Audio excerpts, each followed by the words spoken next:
Oh yeah, it's that time of the week, y'all. Welcome back. Get started here in a couple minutes. Ooh, StreamYard has a new music control interface. I can control that super easy where it's in the. This is awesome. Y'all can't see this. I get excited over stupid stuff like that. Hey, it's Digital Contest Week. We're going to be talking about the ARRL Digital Contest, so stick around. We'll get started here in just a couple of minutes.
Oh yeah, we're getting close.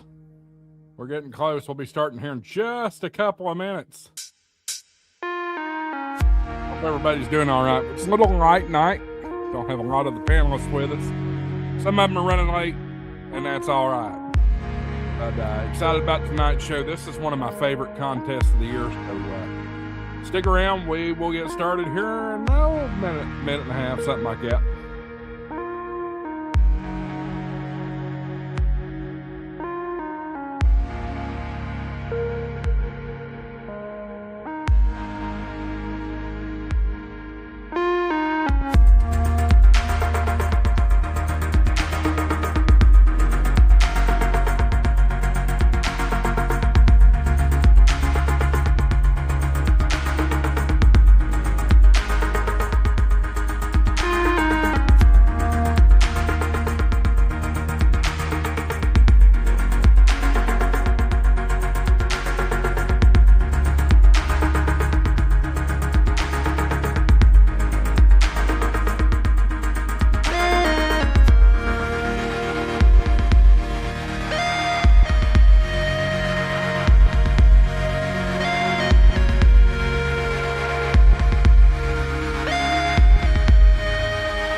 About 1 minute away. Stick around. It's going to be a great night.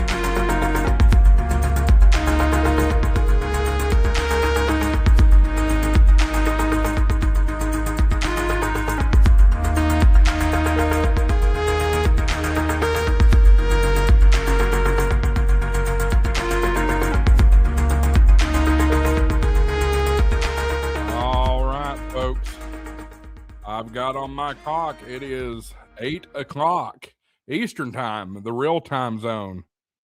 Right, that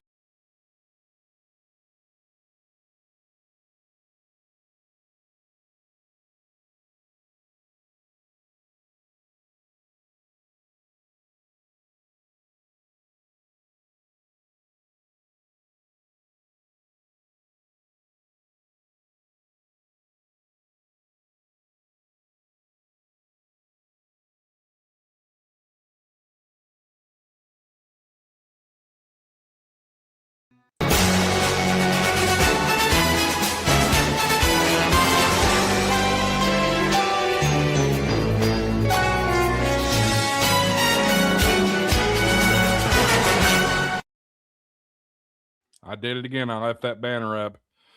Good evening, everybody. Welcome to HamShackTV Live. I'm your host, Josh AA4WX. You normally don't see me in a hat. Well, I'm wearing a hat. I got this in the mail today. Really excited about it. I don't know if I'm going to put them in a merch store yet or not. I got to see how that works out. But anyway, hope everybody's doing good. We've got several in the chat already. I see Frank's in the hat, KG6NLW, kind of helping us in the background there with the moderating the chat and that kind of stuff. Let's see here. Chris Gannon's in the house. Interstellar Starman's in the house. Let's see here. Joshua CN87's here. Let's see here. Does that get him? Oh, KR4 JGD's here. The Fauster here, better known as Pota Power. Good to see them. At least Vaughn is. We'll see where Julie is. I don't know. Andy Callie's in the house, of course. And that really hits us pretty good. Tortoise Overland was here, and he's gone. I don't know where he's at. Maybe we'll get him back here in a little while. Anyway, guys, it's going to be a great show tonight. We're talking about the ARRL International Digital Contest. This is one of my favorite contests of the year. If you are into FT8, this is the contest for you. A lot of contests out there, FT8's not allowed. This one, that's what it's all about. I've actually done pretty good in it in the past. So I skipped last year, didn't participate last year, but I will be participating this year. So we'll get into all that here in just a few minutes. Do want to let you know, as usual, tonight's episode is brought to you by Gigaparts. Folks, I love Gigaparts. I tell you what, Gigaparts has gotten some money out of me in the past week in a good way. You may have seen we've got the new Comet GP15 out there. Got it put up. I've ordered a new switch, a antenna switch. So I'm really excited about that. And the reason I ordered an antenna switch is I made another purchase this week. I bought a DX Commander Signature 18 secondhand, so I got a good deal on it. But that will be going up this weekend, so we're excited about that. But nonetheless, Gigaparts is helping me out with getting everything I need for that. Go to check out Gigaparts if you're in Huntsville, Alabama, 6123 University Boulevard. They're in Huntsville, or you can shop in your socks, gigaparts.com. Use coupon code HamShackTV, get you double rewards points. If you want 4 times rewards points, don't forget about Rewards Plus, 50% off your first membership if you use coupon code HamShackTV. Gigaparts is a great partner of HamShackTV, and we appreciate their support. All right, enough of me blabbing. Don't forget, super chats and channel memberships are available down in the chat box. Right next to it, you'll see a little flashing $ icon. That is a great way to support HamShackTV and the things that we're doing here. So please be generous. If you look down at the ticker here, it's cleared off for June and this week. So y'all can set the bar. All right, let's pull them in. Hillbilly Dave's in the house. Marvin's in the house, and that's it. It's thin tonight, y'all. What's up? What are we, chop liver? Well, I mean, neither you or Marvin or me are thin. So I guess it's really not that thin. What are you trying to say? You opened the door, Dave. I know I'm a fat man. I am fluffy. Fluffy. Exactly. Fluffy. That's a great way to put it. Absolutely. That's right. I take it you never watched oh crap, now I'm drawing a blank on his Gabriel name. Iglesias. Yep. Yeah. I've never watched him. I know who he is, but I've never watched him. Oh, that's where that comes from. You're missing out. Yeah, he's one of the great comedians. Absolutely. Interstellar Sharman says lean. Mike Beam says pork chop. I don't like pork chops, but I know what you're saying. A good smoked grilled pork chop. You can't get better than that.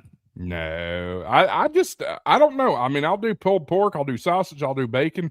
I cannot stomach a pork chop for some reason. I don't like especially the thick cut pork chops. Smoke those. That's right. Just Dave not knows me. what we're talking about here.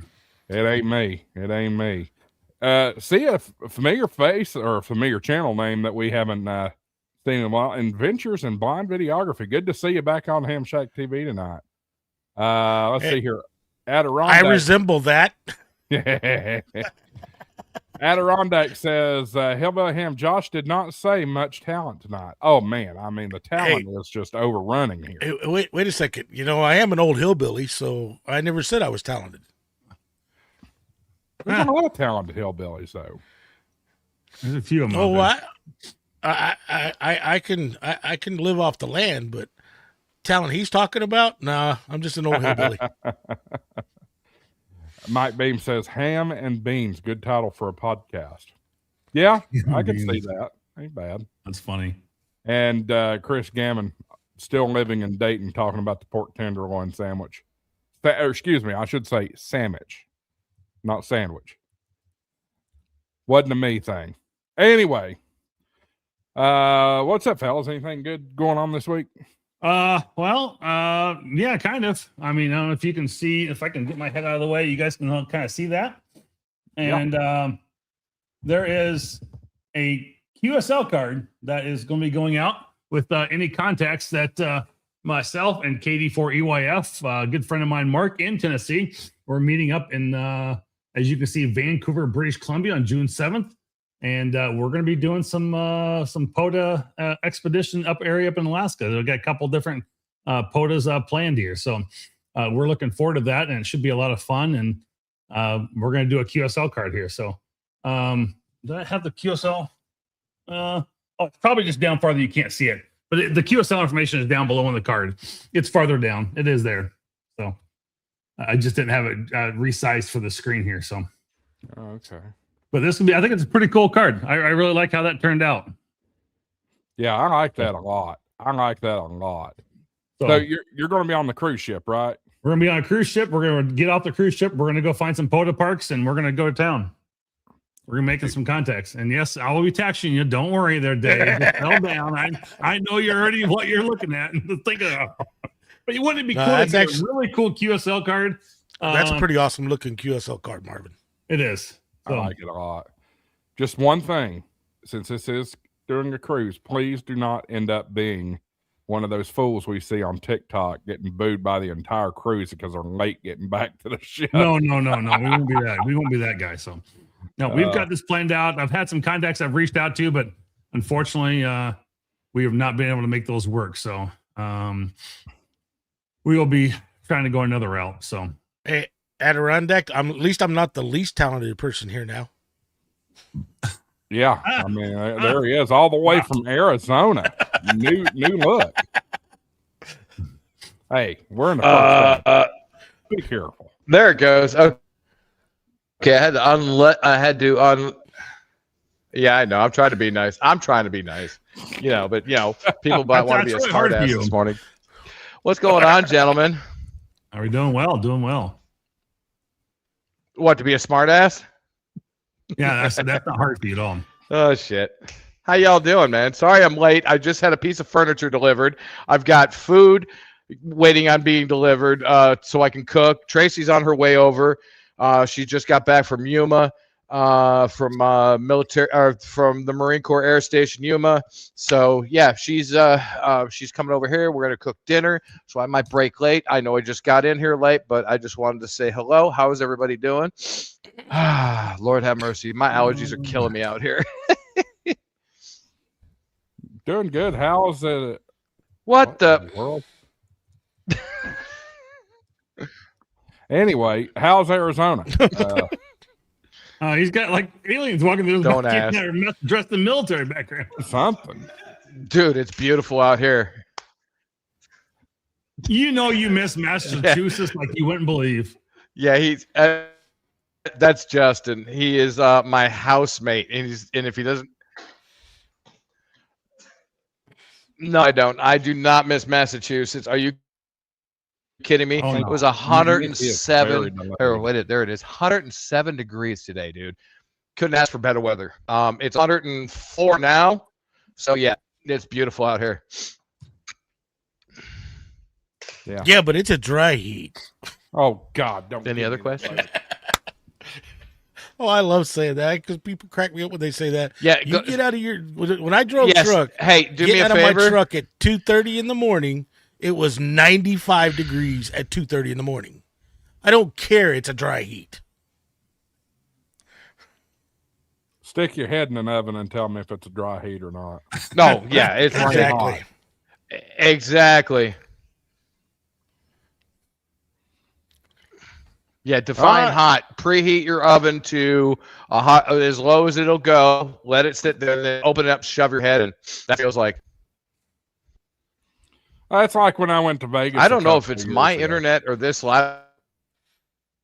It's something on your It's Yeah, something on no your problem. side. It's on your end, buddy. You are extraordinarily delayed. You're probably 15 to 20 seconds delayed. May want to come out and come back in. Yeah. He's frozen now. Yeah, it's this computer. Frozen time. Or did he just fall asleep? I mean, mine yeah, is? he's probably asleep on the couch back there. Oh no, what's gonna happen? He's gonna freeze like that. Then when it comes back up, he's gonna be his head down, sawing logs. Oh. But what I was saying is, I went to Vegas a couple of years ago for work, and it's the first time I've been in Vegas, and it's middle of June. That's the first time I've ever experienced 117 degrees. People are like, it's a dry heat. No, it's just freaking hot. I don't care if it's dry, cold. Yeah, it's nice. I love it out here. whatever. I absolutely love it. Huh. I can't say much. I was an old desert rat, so. Yeah. But it cracks me up when people say, it's Boys, dry let me heat. restart this computer because That'd probably be a good idea. Just kick him off the stage, Josh. You don't have to tell me twice. I'm happy to. I'm happy to oblige that point. Out he goes. All right. Well, let's talk digital contest. That's what the big topic of the week is. Well, Dave, we didn't hit you. What anything cool going on for you this week? I got a hamfest that I'm going to Saturday. And then supposed to rain this weekend, then it's supposed to get hot and be nice next weekend, but it'll be hot. But if it's gonna rain after the hamfest, I'm gonna do some work here in the shack. And after my studio went ballistic on me a week ago or 2 weeks ago now, I need to redo some wiring and add a couple more pieces to isolate some things so I don't have that situation happen again. Speaking of rebuilding, let me see if I can pull up a quick photo here. Oh yeah, there it is. Let me see if I can share this real quick. This has been a full week of rebuilding. Share screen, find the window. Let's see. Hold on. Let me go back and pull that up to a single photo first. There we go. So this has been my new rack I stuck in. That's a 4-post rack, and I've completely rebuilt that this past week with everything that's in there. So that's Is that a shipping crate? No, it's I've got a pine door here, and it's just the back side of the sheetrock with my electrical panel, and it's on wheels, so I can kind of move it out if I need to. And I can work behind it, plug stuff in easily, and then come back. I've got a couple more shorter. I ran out of all my short cables for Ethernet cables, so I've got some new ones coming that are going to be shorter. So I'll clean that top part of it up a little bit more. But I've been trying to really clean that up because it was kind of getting to be a mess. And some of my cables coming across on this cable rack across the top is where I got cables coming in from the side. You can kind of see in the left-hand side of the photo, you can see a few of them there. But now I'm able to get a brand new router, which I put a brand new router in. It's a small business, commercial grade router, and it's one hell of a firewall, let me tell you. But getting that set up to work with the Flex again, that was a little challenging. But I can actually VPN back into my network, type in a local address of the Green Heron, and I can now change direction easily, which is cool. So, and Is that a Dream Machine? You're there, the amplifier's there, everything's all good to go. So. Is that a Dream Machine? No, it is. It is the PGXL. I don't have the tuner, so. No, your router. Is that a Dream Machine? Nope. It is a Sophos brand. Oh, So. Marvin, I'm going to hand it to you. I'm here by myself, and my baby is just going nuts. I'll be right back. You want to start kind of talking about keep going with what you're going with, or you can start diving into the thing. I'll be back here in just a minute. So besides just being the DX contest this weekend, I believe it's also museum ships on the air weekend, which is always a big deal. A lot of people like going after those, and that's quite hefty. So I see a couple comments in here. I'll bring those up real quick.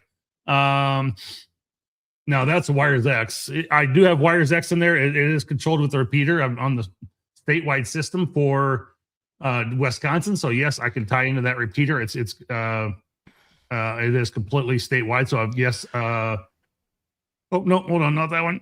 It was the one above it. Going. Repeater cavities. Yep, I've got a repeater. It's the Yaesu System Fusion DR2X, and I run a complete repeater on my tower, 65 feet up in the air, but it's up on a 1,100-foot hill, so pretty decent coverage with it overall. I can hit it way across the river with a handheld, and it works out pretty good. So, it's quite the setup there. So it's been kind of a big investment this past week. Past couple weeks, I bought a new green heron for the second tower. Bought the new rack site, and it's been kind of it's been challenging to get all that put together, and a little budget wise too. It's like a little tight on the budget now. So, but I'm really glad to have that done. But you're talking about contests this weekend, special events. If the bands are good this weekend, it's going to be impossible to find a museum ship. Ships on the air. Lewis and Clark Trail special event starts on the 6th. Oh, really? VK Shires is June 5th and 6th. Wake Up QRP Sprint starts on the 6th. Kentucky QSO parties on the 6th. Holy crap. There's a lot of stuff going on this weekend. IARU Region 1 Field Day CW. ARRL International Digital Contest. Holy crap. So I honestly, I don't know much about this international DX contest. Josh, are you taking part in it, Dave, or doing anything? You mean the digital contest? Yeah. I haven't. I was looking at it earlier. If I got time, I'll probably be playing. It's FT8. You can't use RIDI in it. It's not, and it's actually digital modes. Okay. Like FT8, FT4, stuff like that. So that's my iPad sitting over my bed over there, but I'm going to have my iPad with, and I've been remoting in, and I actually but you can't use anything higher than 100 watts. That's fine. I don't have to turn my amplifier on. I'm actually going to run it as a QRP station if I do it. But I'm going to have to make sure my other antenna is connected. Then, whether it's connected to the rotor or not, I may just have it pointed towards Europe. It's 65 feet up in the air, pointed towards Europe. So if I can put it if I get it connected to the rotor controller in time, I will. But I got to mow yard and work tomorrow and everything, so it's going to be really tough to make that happen. But maybe tomorrow night. I'm going to drop the link to the rules PDF in the stream chats. But yeah, I mean, these museum ships on the weekend and DX contest and all those others you mentioned, and I do have video coming out. Hopefully, if I can get, I don't know. I was going to plan on staying here all night because I've got a bunch of stuff I've got to do here before tomorrow. But if he's short tonight, I may hang out here for a little while, but for the full episode. But the starting June 11th, I've got a video coming out. I was supposed to release it already. I did not get time this week because I've been messing with my new firewall, and I had to get that set up for remote access while I was on the cruise ship. So that took me about 4 hours to get that port forwarding down on that firewall, and 2 of those hours was with tech support from Sophos. So, like, holy crap! Everybody that's in the chats, have you played the ARRL Digital Contest? I do sideband most of the time, but I always usually pull up, especially on a bad band day. I always pull up FT8 and use that to see what propagation looks like. Yeah, and it's been really good today. I mean, I've had Crete, I've had Ukraine. I mean, I've had a number of different FT8s I've played today, and it's been really good. So That's pretty funny. Interstellar Starman, easy peasy for can of corn to Europe for you. It really kind of is. It shouldn't be no big deal at all. I've got a hex beam, and then I've got the 65-foot tower as well. So that should be pretty good to get into the international DX. So I hope, and like I said, I've been hitting it today on the hex beam, and again, I've had I don't know how many different countries I've reached out to today. So it's been pretty incredible. FT8, I usually do pretty good. I usually get over into Europe and those places pretty easily. And that's one of the things I was looking at. For every 500 kilometers between grid squares on this contest, it adds a bonus point to it. Oh, so really? once you make the contact, you get a point for the QSO, and then for every 500 kilometers, it adds bonus points. So there's actually here's the funny thing. So there's two things. One is I'm going to be traveling, so therefore I'm not going to have my easiest thing for me to do is to be able to connect the iPad and just run the program that is built into Smart SDR for the iPad. Yeah, but make sure they allow remote control on it. What? So I'd make sure they allow remote control. I'd read the rules to make sure on that. Let me go pull them up and find out. But I can't imagine they wouldn't. So, I mean, that's getting to be a common thing anymore. But I mean, yeah, I mean, we'll see. I'll copy your chat. Yeah, well, because I know if ARRL is involved in it, it cannot automatically log for you. So, well, what I'm saying is that I mean, yeah, I'm still going to be running behind the scenes, but it's like I can't connect a World Radio League with it, which kind of sucks because I can't do that on the iPad. You can't do the cat control and WSJTX on the iPad at the same time, but it's got the built-in program with Smart SDR, which would be pretty cool. But you know, I can control everything else. So we'll see. I dropped the link to the rules PDF. Yeah, I'm trying to go back and find it real quick here. I'll drop it in private chat real quick. Yeah, drop it in private chat for me. Oh, maybe you just did. Okay. Let me see what that has.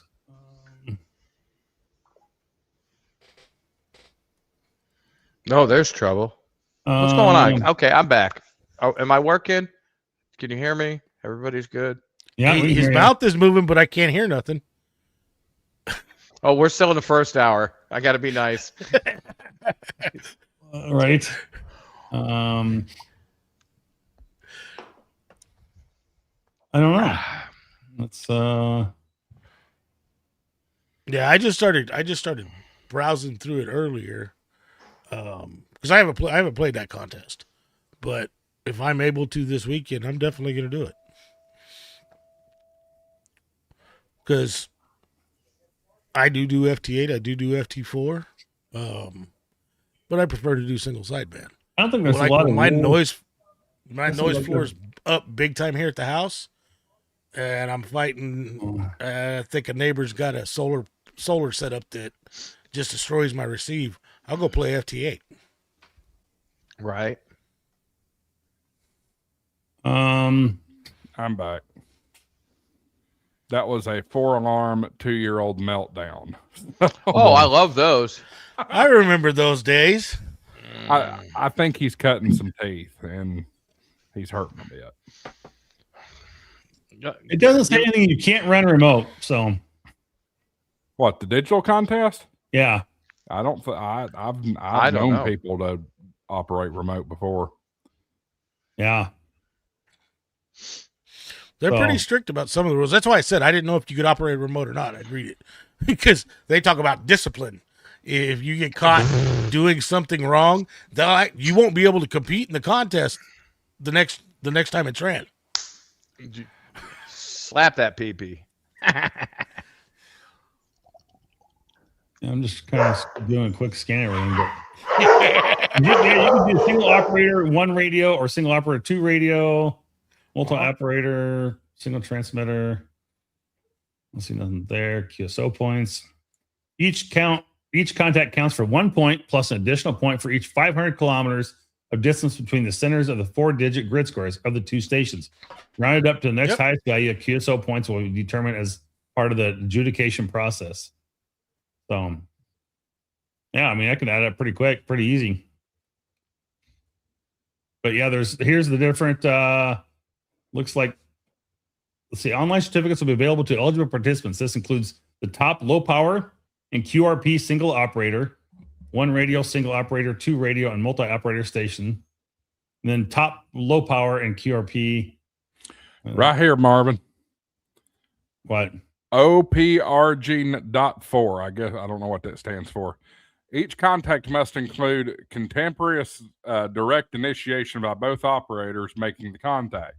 Initiation of a contact may be by either local or remote control. Yeah, and we're not. You just can't let You just can't let WSJTX run auto. Right, and I don't either. I never have. So, yeah, I've never been able to get auto to work. It just don't. Oh, I got it to work, but it's to me that no, I turned it off. So categories of single operator 1 radio, single operator 2 radio, and multi-operator single transmitter. And you have high power or low power. Then high power is 100 watts or less. 100 watts or less, yeah. All right, there's the categories in your on your screen there. It's a fun contest. I mean, this is one of the few times a year that I could stay up all night because the getting's good. The getting's good. Yeah, I mean, if you want to, so I mean, besides, I mean, we're talking about the International DX Contest this weekend, but also there's the DX Marathon, and I mean, you can take this same results that you get, upload your ADF file to them. In fact, I was just listening to Ham Radio Workbench on the way home today, and Randy K7AGE was on that podcast talking about the DX Marathon Contest. And he worked 240 different countries in all 40 CQ zones last year and came out like number 19 in the world and like number 1 for like the US. I mean, he had a couple different categories. He was the top across there. I mean, granted, he's retired. He can sit there all day and play and, don't have to go to work. But I mean, it's like, this is a great time to go get some DXCC. I mean, you could try all your different bands at the same time. So, you don't have to stick with just, you have a DX contest one? No. Oh, where is it? There it is. No, it's not. I never uploaded it. Was that for DX or CQ, the DX Marathon one? No. And you are saying international DX contest. No. International Digital Contest. Oh, there's digital contest. Okay, yeah, that my bad then. Yeah. This is just a digital contest. But I mean, you can still. I mean, even so, you're still getting countries, and you're still working. Multiple. I mean, it's all digital, but I mean, you're going to be doing DX, obviously. This right here is what I was trying to find. Oh, look at you! Oh, look at that! Oh, isn't that pretty? Single operator, 1 radio, low power, second place Tennessee, second place Delta TV. So when you did low power, are you talking about you were like 5 watts or less? No. Low power in terms of ARRL contest is 100 or less. 100 or less, yes. Yeah. Well, that's not what I was looking at a second ago when I pulled up the. Yeah, but if you read it, even though it says high power there, it says 100 watts or less right next to it. Yeah, look right here. It says 1 is 5. It says 5 watts. And it says there output or less, and then 100 watt. But it says there is no high power category in this event. Yeah, look right here. QRP with the 1 next to it, 5 watts or less. Low power with the power of 2. I'm going to call it the power of 2. It's just the power of 2. 100 watts PEP output or less. And 3, there is no high power. See, there's no, it says no high power. Okay. So technically, the way I read that rule, I don't know if it's gospel or not, but the way I read that rule, you can't run more than 100 watts. People will do it, even though you really don't need it for FT8. No. People will do it, though. Oh, like I was telling Marvin, I'm probably going to run at QRP. Yeah, a lot of people will. I mean, I technically could connect to the plane's Wi-Fi and run run on my iPad and still run FT8. I mean, Well, I don't Saturday morning. I don't usually run my FT8 higher than 20 watts anyways. Yeah. I mean, I've got Tan's equipment that'll handle. I'll run 100 watts. I mean, I typically run 100 watts. So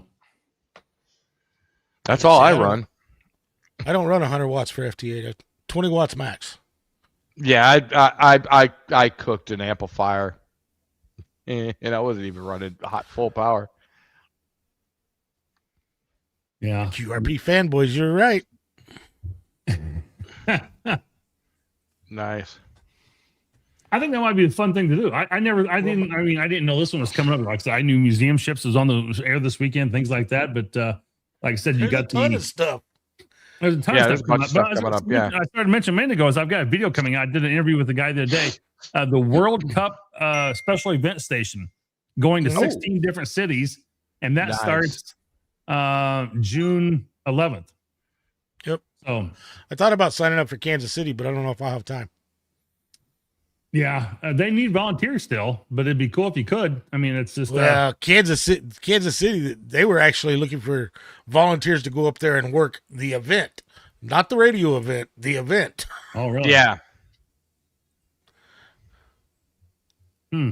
Average around 30 to 40 watts on FT4, FT8. Oh yeah, I think I don't even get over 30 watts on FT8.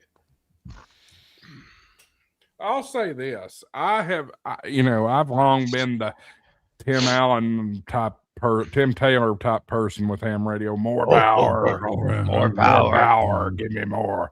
But honestly, so I had some RF leaking that was screwing with my internet a couple of nights ago, and after doing some experimentation, it's because I was running 100 watts FT8 on 80 meters that was killing it. Thank you, ChatGPT. You helped me track this down. I told ChatGPT what was happening. Oh my God! It helped me track it down. I knocked the power down to 40 watts. I was still working. I was still working the whole entire continental United States on 40 watts FT8, 80 meters, no problem. So it's doable. 20 watts. I talk all over the world in FT8. So yeah, exactly. I've seen it. I've done it. I've done it too. Yeah, I love it. I don't usually get down that low. I got the wattage. Why not do it? So I do. I mean, they say don't run more than you need to, but I want to make that the far distant station. I guess I'm going to. Well, that begs the question: how do you determine how much you need? Well, right, you don't. With something you don't know until you make contact. Yeah, for sure. Well, the thing is, everybody thinks that the way they talk about FT8, it's low. It's weak signal.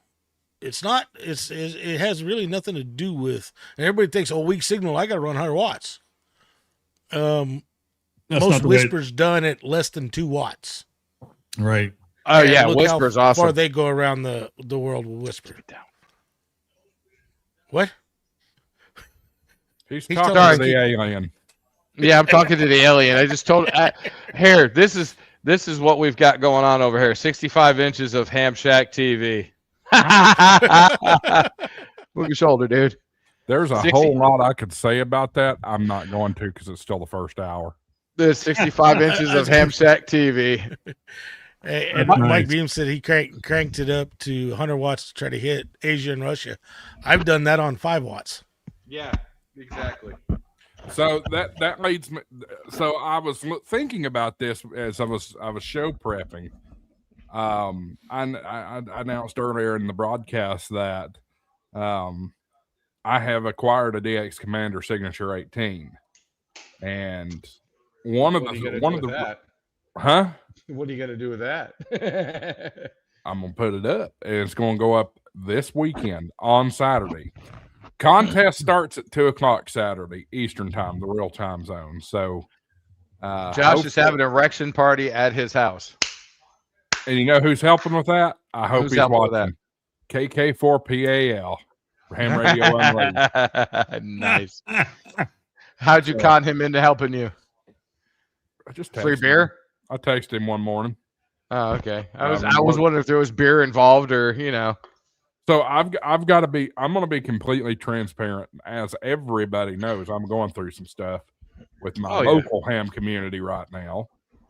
And very few people I could call to get help with that right now. So appreciate Bill for stepping up and wanting to come and help me put it up. And the reason I thought of Bill is literally that morning I was scrolling through YouTube and found a YouTube short of him putting up his DX Commander in Florida a couple of years ago. So I know he's got experience with him. Exactly. I think I can handle it, but I'd rather have somebody that knows what they're doing.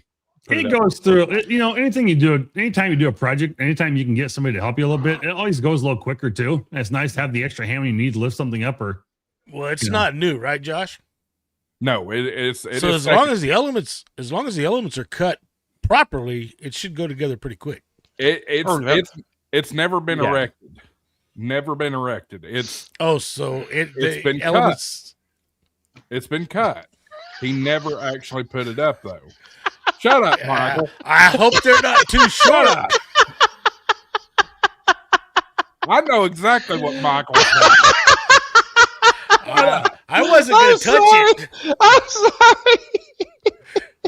It's not 8 o'clock yet, so I was trying to be nice and keep it family friendly. All I know is that right there is going to get clipped and used in a future cast. Oh, believe me. I'm sorry, guys. That was just freaking funny. There will be a short of that. Oh, my God. Well, he said it wasn't clipped yet, or they were cut already, and it hasn't been erected. And I was like, oh, my God. Oh. We're still in the first hour there, Michael. Dude, I know, but still. He's the one that said it. He did. Yes, he did. Oh, my God. I'm dying. It wasn't intentional. We'll put it that way. No, it wasn't. But, dude, I needed that so bad. But this whole conversation we've been talking about the DX Commander, I've been trying to avoid the word erect. And sure enough, the one time I said it, well, right down the gutter. No, you said erect and cut. That was. That's what. And look at Mr. Stoic there, Marvin. Just nothing. Just now back stone. to the antenna. Nothing. I'm leaving that all alone. It was kind of hard not to. But my only problem with Josh, and I'm not going to repeat what you said about the DX Commander. If he never assembled it, how do we know the wire's cut right? So yeah, exactly. That's a good point. But even if it's not cut right, there's a lot of extra. If he followed Callum's directions though, and truly followed Callum's directions, you shouldn't have a problem. Yeah. There's a reason why everybody wants his antennas. That man knows what he's doing. Oh yeah. Dude, I caught him on a live stream one time. He was doing a live DX and blew my mind. I was like, oh, wait a minute. I got out and turned up the radio. Boom. He was loud as hell. I was like, yes, I'm going to get Callum. Dude's a smart dude. He definitely does. He knows his stuff. Definitely. Oh, yeah. So I'm yeah, Salty Walt does as well. Yes, this is true. This is very true. Trying to pull a picture of this thing up. Of course, all the pictures, and folks, if you don't know, this antenna is freaking massive. From Interstellar Starman, that's right. As long as you follow Callum's directions, it is. I mean, they're actually easy to do. They're actually easy to assemble and get up on the air. And for those of you that don't know, that's what it looks like. Of course, it doesn't snow here that much, so it probably won't be ever that snowy. I hate this on Callum's website. Stop that. Good Lord. If I want a slideshow, I'd ask for it. But anyway, 58 feet tall. Wow. 58 feet tall. These things are huge. That's a big ass antenna, son. That is. I'm just saying. Yeah, look at all the guy wires on it. Yep. Yeah, no shit. I hope you got the footprint for it. You need, from what I've read, you need about 10 meters of footprint. But That's not bad. Bill says there's a way to erect it. Yes, I said it again. All right, We're back on this 12-year-olds. again. Bill Jesus, says 12-year-olds. well, as soon as I said it, I looked straight at Michael. Bill says there's a way to put it up without guys. I don't know what that is. Bill has Without done the it. guys? Without Well, he says there's a way to do it. I'm going to listen to him. but I'd if you got a worry steel about pipe in I'd the worry yard. about an 80 mile an hour winds coming through and taking something 58 foot in the air down. Yeah, 58 foot, and it's going to be a javelin in somebody's backyard. I mean, you probably don't need all the guys that Callum has on it, but if you look at Callum's antennas, every antenna has got guys like that. It don't matter what it is. I just want to try to avoid as many mowing obstacles as I can.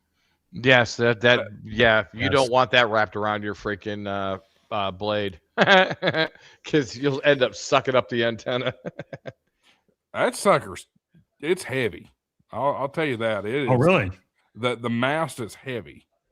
Hmm. Like it's got some Right. weight to it. It's not too heavy to one person can't lift it. Yeah, one person can lift it just fine. But I'd say that mast itself probably weighs 30 to 35 pounds. Huh. Dave, if you're gonna make jokes, just get on in here. I mean, Probably still on call in the case he has to jokes on- support his team. the jokes verbally are so much better than through text. Without guys, it's called a temporary antenna. And Damn right. Frankly, there is a lot of people that do use these for POTA. Like they'll take them down, put them up, take them down, put them up.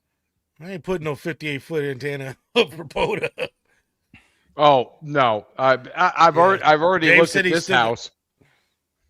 Dave said he's still got techs in the field. That's why he's not on. Yeah, I've been looking What? at this house putting up a damn antenna, and I'm in an HOA, but I'm renting, so anything that goes to the HOA goes to the landlord. But I will have 2 stealth antennas up, guaranteed. I'm gonna have two end fed halfways from Orion's antenna, fed from one point, going in opposite directions. Watch me. But Josh, what you could do with the guys are your fence posts in the ground good concrete? As far as I know, yeah. The Yeah. kind of weight that's on that antenna, you could put lag bolts at the top of your 4x4s and anchor to that. Now it's not down on the ground to where Yeah. to at least put a couple of guys on it. That way it's not down on the ground where you got to worry about hitting it with your mower. It keeps Yep. it elevated enough that someone's not going to be clotheslined with it. Right. Right. That too.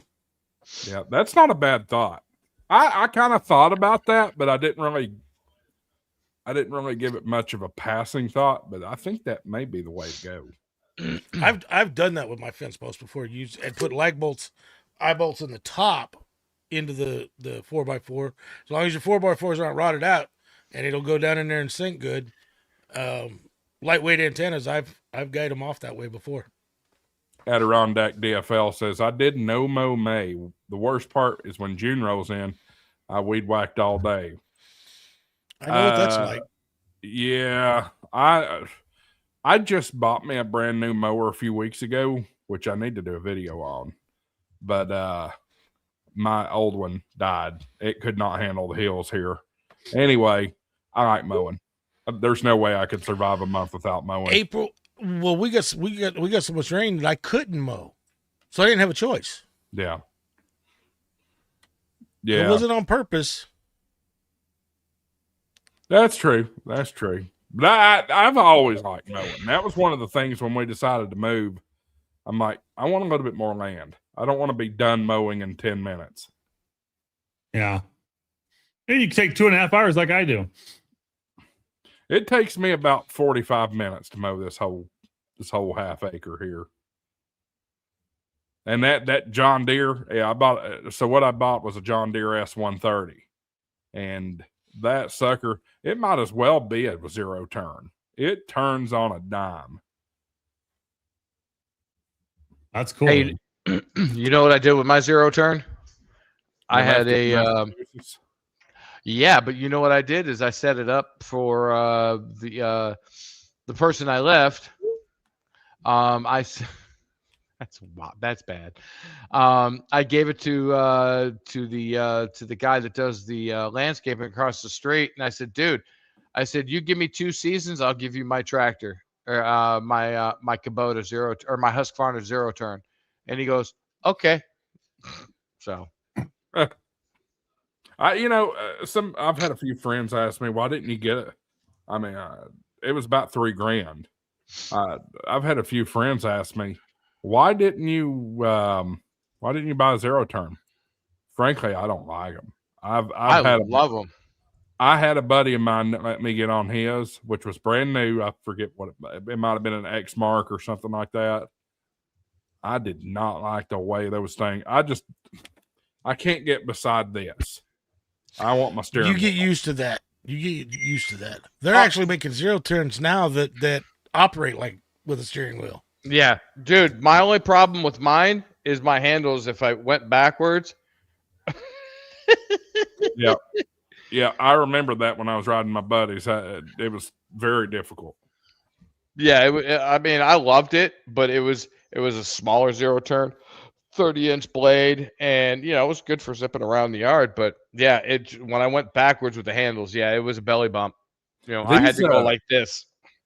These John Deeres though, like what I bought, and we're way off topic, but they. I'm just gonna say that. That's funny you mentioned that. It sounds like. It sounds like a motorcycle. Like it's got it's got that compression to it that it's not too loud. It sounds great. And it's actually a V-twin engine, so it's no wonder it sounds like a motorcycle. Josh, get yourself some sheep and they'll take care of the mowing.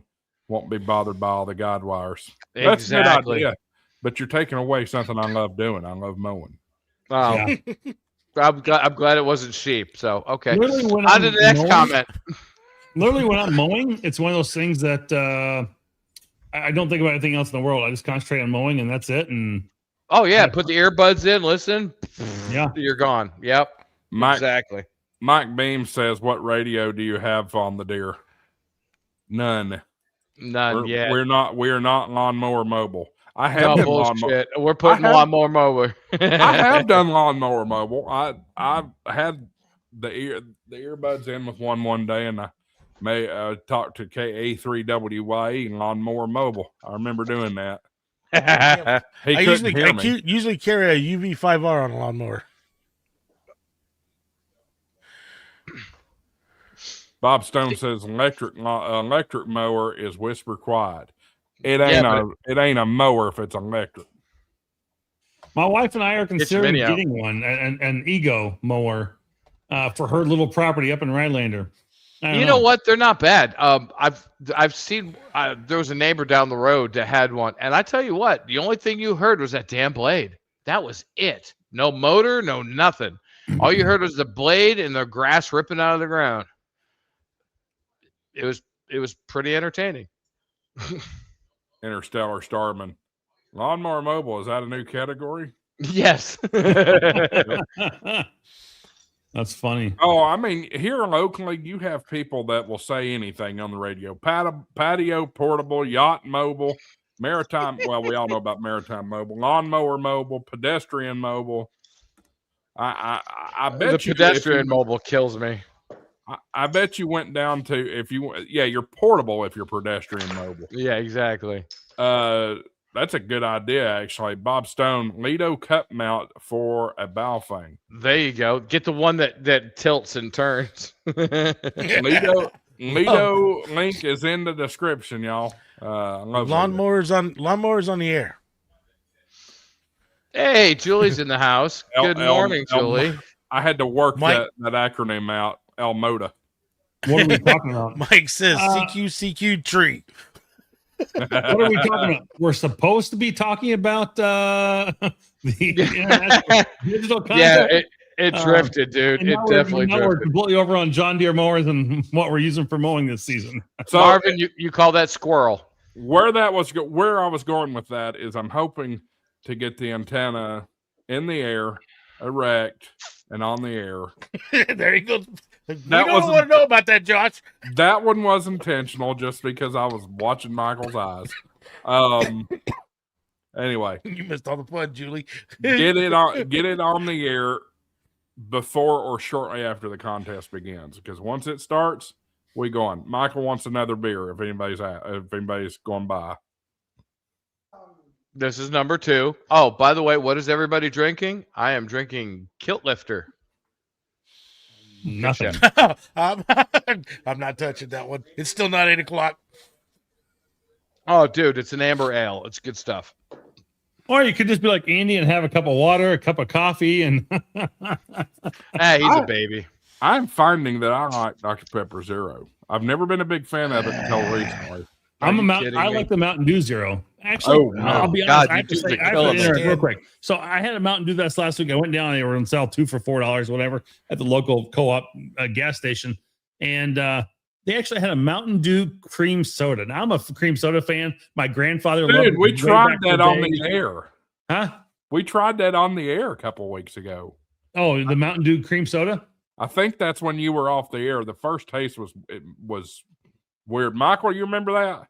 Yes, I do. Yep. What did you think of it? I've gotten used to it. They're okay. They're an acquired taste, but that first, Yeah, you have to build a tolerance to it. that first I taste liked was it. I thought awful. it was really good. First taste was awful. Yeah, I'm really not. There's very few things out there that I'll drink that are zero sugar. One of them is Monster with the green cap. Yeah, It tastes just like the regular Monster, and I was amazed by that. What is and the what's the other one? Rockstar. The Rockstar sugar free tastes just like the regular Rockstar. Those are the only two that I will drink that are sugar free. I can't drink all the other crap with the chemical freaking sugar in it. Oh God, it's just terrible. saccharin. Yeah, saccharin and whatever other BS that stuff is. Blech. Adirondack says, "Get used to Diet Mountain Dew, then go back up to full power, and it's like drinking syrup." That Oh yeah, I can Diet believe that. Mountain Dew. Diet Mountain Dew is so much better than Mountain Dew Zero. I No. think- 100%. Really? I like It Mountain all- Dew Zero. That's why I mean I try and keep my sugar levels down, so keep them under control. But I don't know. Oh, I I've do been too. Very pleased with it. I Yeah, do too. Kaboom with the code red. Yeah, there you go. It's made a comeback. I've seen it in the store recently. Yeah, My- it has. Okay, here you go. Jolt Cola. Do y'all remember Jolt? I remember Oh, Joel lightning bolt? Yes. forever though. All the sugar and twice the caffeine. Man, when we were kids, sucking down. Oh God, 6-pack after 6-pack, because that's the only way they would sell it was in 6-packs. Yeah, that was good stuff. I haven't seen it yet. You just aged yourself, Michael. Yeah, I did. Jolt Cola and Domino's Pizza on the weekend. Do y'all Primo. remember? Do you remember when when Domino's Pizza sold RC? Oh yeah, RC Cola. That I was gonna say that's my second choice is RC Cola. I have a coworker that brings an RC cola every day to work, and I keep telling him he needs an RC cola and a moon pie. Yes, There you go. Exactly. straight out of Chattanooga. Yep. They still have RC. They still have RC in the Domino's out here. Do Yep. they really? They don't hear though. I've investigated. It's been Coca-Cola for a long time around here at Pets. Or at, Domino's. Well, the distributors here it's funny who's got the distributions. Pepsi distributes Dr. Pepper here, not Coke. Right. Yeah, because they're kind of independent. Here's something interesting. You've all seen the Mexican Cokes, Yeah. the glass bottles. We went down to Marana the other day. Justin and I did, because I wanted to get him to have a Sonoran hot dog. Oh my God! You want to talk about the best hot dogs in the world? If you could ever have a Sonoran hot dog, please get one. It has beans in it. Dude, it's awesome. Anyway, so I said, I want a drink out of the cooler. I reached in, and it had an actual Mexican 1 liter glass bottle, 1 liter, and everything was in Spanish onto it. Oh, here it is. Here we go. There you go. Put that on the big screen. Oh, wow. Coca-Cola. And then look, and this thing sucker's huge, dude. This is a 1 liter, 500 milliliter bottle. Yeah. And I mean, even everything is in Spanish. Huh. Everything is in Spanish. Dude, I saw this because it has to have the import sticker onto it. But these guys that do the Sonoran hot dogs, they go down over the border, buy this, and bring it back, which I thought was awesome. But I drank that, and I was in heaven. I was like, oh my God. See, you're back out. You're back out west where there's good Mexican food. I still have not found it anywhere here in the Midwest. Dude, you will never find unless it's what, Dave's Tacos or whatever. What is it? John's Tacos. You're talking about Taco John's. Taco John's, that's it. Yeah, that's the only maybe identifiable Mexican food in the Midwest. Taco Bell, that's plenty good. Dude, Taco Bell is not even remotely Mexican. You didn't let me finish. It's good if it's good for a colonoscopy prep. That's what I was saying. This is definitely true. Yes, I will agree. You with know that. what? After he sold it to corporate, Taco Bell went to hell. But when the guy that started that out in California, Taco Bell actually was pretty good food. Yeah. Yeah. Yeah, there was a lot of that. His family still owns one up in Barstow. Yeah. I will say this. Yeah. I tried something new. I didn't document it on video, but I tried something new while I was in Dayton. I'm a big Nashville hot chicken fan. Like, I love Nashville. Oh, do you want to talk about the biggest gimmick in the world, Nashville hot chicken? Are you kidding me? What? That only came out during COVID, and it is literally the biggest gimmick in the world. Oh, bullshit. Nashville's hot chicken's been around forever. No, I beg to differ. I'm like, no. There's a whole story. Do you know how the Nashville hot chicken story started? Oh, it's a Go great ahead. story. Go ahead, Marvin. So I don't remember the full gist of it, but basically, like, this lady was trying to cook chicken for her husband, or trying to cook something for her husband. And let me see if I can let me just pull the story. I hate to mess that story up, because it's It's getting deep, dude. Hurry up. It was from the revenge of the 1930s, when Thornton Prince, a notorious ladies' man, came home late, hoping to teach him a lesson. His girlfriend doused his fried chicken an excessive amount of cayenne pepper and spices.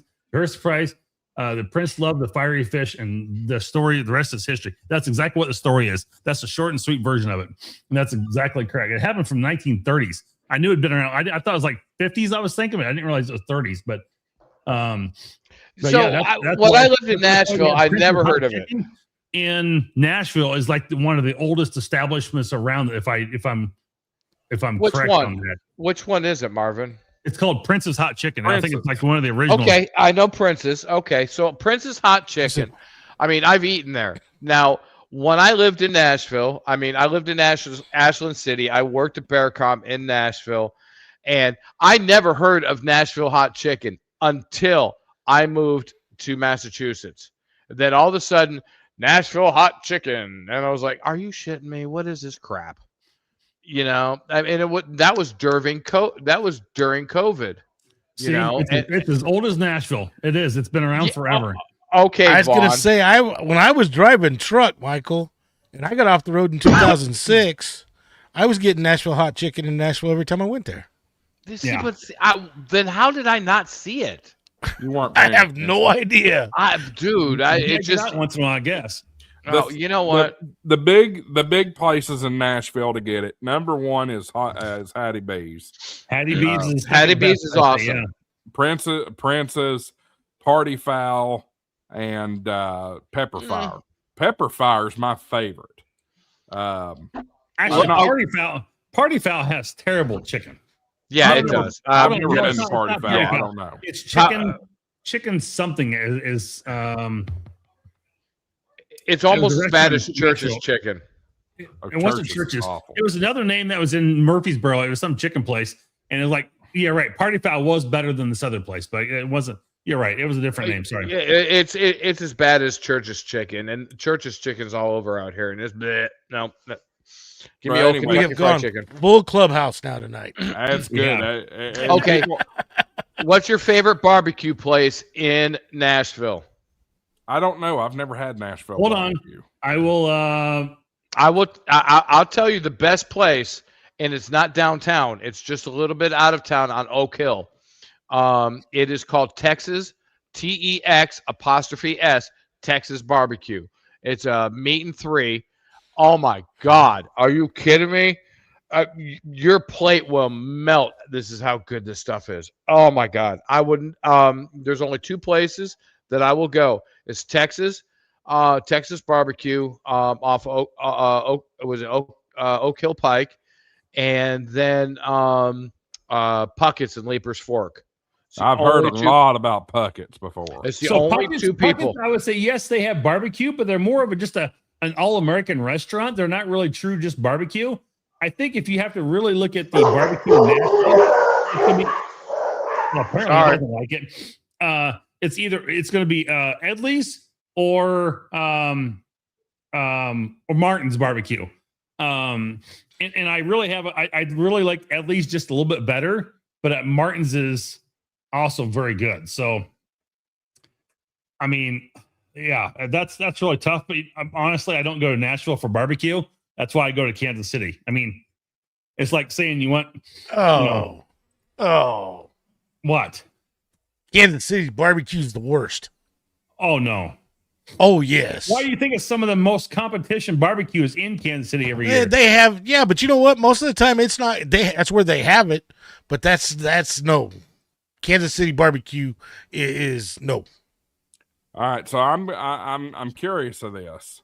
Now that we got into this deep debate about chicken, what is your preferred level of heat for chicken?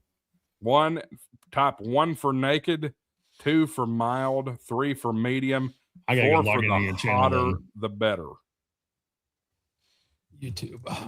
But anyway, what I was saying was I tried this place called Dave's Hot Chicken. That's a national thing in Dayton. It was terrible. I got to go hotter the better because I'm not a chicken fan. So you're there for the heat if you're coming to the chicken table. Yep. Julie is naked. Naked. Wow. Naked. I a little too much information, Julie. Put some clothes on. Remember, folks, if you're voting in the poll, if you put something like Jason did, it's not going to read that as part of the poll. You only top the number. But anyway, it was terrible. It was terrible. We're fortunate enough here in Knoxville to have a Prince's at the Yeehaw Brewery here in Knoxville. So that's good. Prince's is not my favorite. It's good, but it's not my favorite. Oh, no. Mine is Hattie B's. Hattie B's all the way. I've not had Hattie B's yet, but that is soon to be changing because they are putting a Hattie B's in Knoxville on the strip. So you know who's going to be eating lunch there about once a week. Yeah. This guy. There's a place that is let's see if it's still. It is still actually by the airport here. They might have taken it down. There was a restaurant called the Mansion that was up in out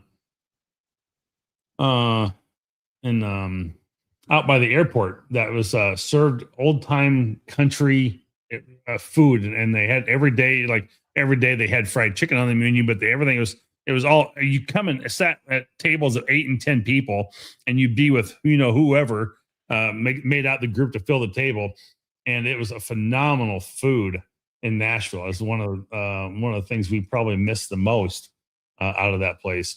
That was so good for Nashville food. It was just phenomenal. So, yeah. Yeah, you talking about Kansas City barbecue? I will say it's better than South Carolina barbecue. Yeah, I don't care for South Carolina. I can't remember what style it is, but the vinegar-based barbecue, I like that. That's South Carolina. That's South Carolina. Barbecue. Their mustard-based barbecue sauce is not bad, but I am not a fan of Carolina vinegar-based barbecue sauce. Better than Carolina Gold. I don't like that. Or Georgia Gold, whatever it is. Well, I think the poll is done, so we'll go ahead and close it there. The hotter, the better. Wow. Not even close. Everybody. Yeah, that blew it out of the water. And I can eat real hot stuff, but sometimes, some of the stuff they try to eat hot nowadays, it's just destroying the flavor. I'm not a chicken fan. I want it hotter because I like hot stuff, but I don't want it destroying everything when it comes to the flavor of it. Yeah. I don't care. The flavor of the heat is what I love, but it's the after effects that's bad. Like, true. Bad. You need a damn fire truck or something. It's bad. But very true. Anyway, digital contest. What was that about a digital contest? We're in the second hour now, so it don't matter. We went full clubhouse. I had some ones and zeros next to me. I'm sorry. I was distracted. And Hillbilly's gone. Yep. He's like, the hell with this. Tracy was going to say hi to Julie, but that didn't happen. She just got off of work. And Henry bit her. That is not cool. Julie's in the chat app actually and says, "Excuse me, I want to say hi." Well, Julie, I'll have to get the phone open and you can say hi later because she just went to get in the shower because she's had a hell of a last 3 days. So, I'm hearing voices. Oh, it's the TV. I've got the show in the background. Anyway, it's gonna be a good contest. It's gonna be fun. I'm gonna do it. Work all day. But it never fails. We'll get the antenna almost put up, erected. It is second hour. I can say erected now. And something will go wrong. Something will go wrong. Yeah, you never know. You just, hopefully you can get it up and get it working right and test it out early on and maybe start putting on together Friday night a little bit so you have some time to get it done. No, I'm waiting for Bill. As of now, for the rest until Sunday, I'm booked, like crazy booked. Tomorrow I have to work, but tomorrow night, I'm having an AT&T rep come over here, and my cell phones are getting off of this crappy Verizon and being switched over to AT&T. You're actually having a rep come out to your house? They offer to do it, so I'm like, sure, whatever. Wow. Well, I also this deal almost blew up because I was livid with AT&T. I've now have my modem my gateway in my office. No more garage crap because did you finally get it moved? I told her, I called and threatened this lady. I said, look, if we don't get this internet situated, I run a business and I work from home too on some days. won't fly. This can't fly. I told the guy, don't put the modem in the garage. It's going to burn up. And sure enough, he looked at when the tech got out here, he looked at my logs. I've been down 50% this week. So, wow. Yep. I told him, I told that sales rep with AT&T, I said, this has got to get resolved or I'm not moving it. So Verizon's terrible. It's terrible. I've been all over Maryville today, and it's been on LTE. I've got Cox internet. I don't know what Cox is. COX. COX. Is it erected? No. But I did have my Cox box dropped off. So I had to make sure that I was a self-install kit. That makes me think of the Justin Timberlake skit on Saturday Night Live a few years right ago. I'm leaving that alone. That is too far. You know what? I should do a live stream later of a cooking show because we're going to be cooking dinner, and this ought to be interesting. But anyway, overlay cooking show tomorrow night that's what's going on. We're getting all that transferred over. Saturday at noon, I have a meeting at the church regarding some media stuff, so I'll be there for that. And then as soon as I'm done with that, Bill's coming over here. So cool. Get that antenna put up. Chris Gannon says AT&T DirecTV evidently now does Skylink installs. That's crazy. You mean Starlink? Starlink or Skylink? What the hell is Skylink? Is that I'm not familiar with Skylink. No, I'm not either. We had Blue Link when I lived here in Arizona before. We lived out in the middle of the desert. They will not trench coax. They will not trench fiber. So you were either stuck with HughesNet or some crazy crap like that, or you got the local 900 megahertz link stuff. It was horrible. Jason Tetlow says this home internet thing is a fad. It'll go away soon. Yeah, I think you're probably. What's this home internet shit? What does he mean? Having internet at home.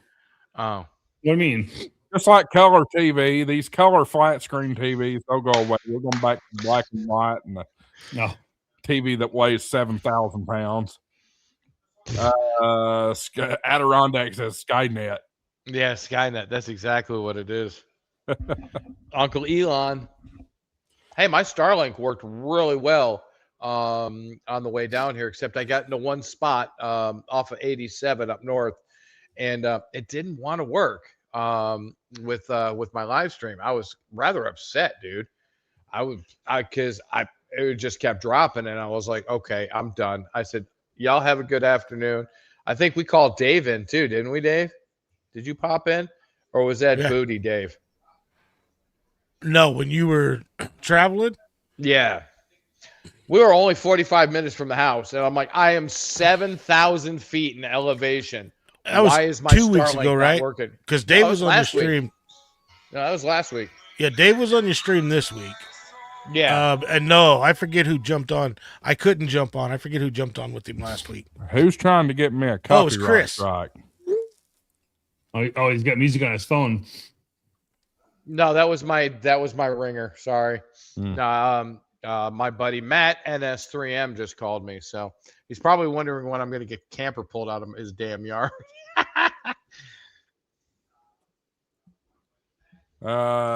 Jason Tetlow says, "Are people still watching talkies?"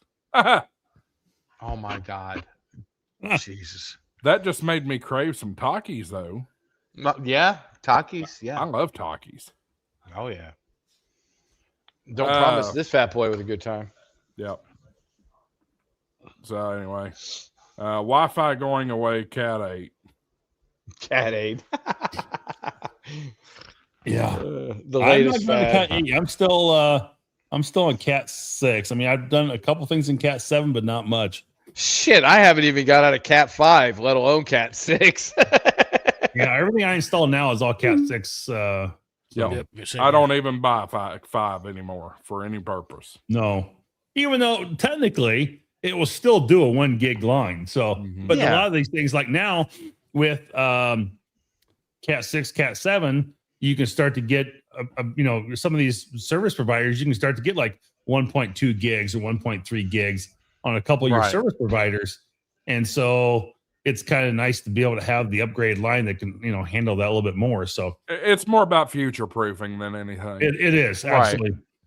Pepe says, Josh, will there be a live stream on Saturday afternoon showing the 57-foot HOA antenna? Yes, there will. How much money do I have to put down for that? Damn it! There might be a little cursing going on more than like it. I don't. That's all right. If it's me putting something together, you're damn right. There's going to be some cursing because when I'm putting something together and it don't work, I get pissed. Yeah. But this IKEA is not furniture. Yeah. There's 2 IKEA bookshelves over there, and I'll tell you this: those are a lot easier to put together than any Walmart bullshit that I've had. Dude, I got Amazon furniture. I forgot who the hell it was, but dude, I just got bored of putting it together, man. Oh my god, I've got 2 more dressers and 2 end tables to put together, and I have refused to do it. We're gonna have to hold off on it. We actually have a question in the chat about the easiest way to get on FT8, wanting to know about what the show's about. That's a good point. Sorry, Chris. To finish Pepe's question, I don't know. It depends on what Bill and I end up doing. Now to Chris. Easiest way to get on the FT8. It depends on. Well, what do you things. have for radio and what do you have for computer? Let's give us some more details here. ICOM download WSJTX or Yaesu, WSJTX, and a computer. You're golden. Watch some YouTube videos on how to set up your computer. Does not have to be ICOM or Yaesu. Yeah, but I mean, it's easier if you have a freaking USB cable to it. That's all. Now, a G90, yeah, they're paying because of everything you got to have. But that radio right there will run off a USB cable. Yes. So 6100, 6200, anything. The easiest way is going to be any radio that's got a built-in sound card. Right. Yeah, and Frank brings up a good point. I would argue JTDX over WSJ or WSTJ, whatever the hell it is. And I would argue because WSJTX 3.0 is actually pretty sweet. I've not messed with 3.0 yet, but I haven't either. I have to lean with, based off of where WSJTX was the last time I used it, I would agree with Frank that JTDX is better. To me, JTTX was more of a pain in the ass to get set up and get running. Oh, yeah. 100%. 100%. Now, everybody's different. The easiest way probably to get on it would be, the easiest way is if you own a Flex, because they build WSJTX into their software. Yeah. Well, for Smart SDR for Mac, not for Windows.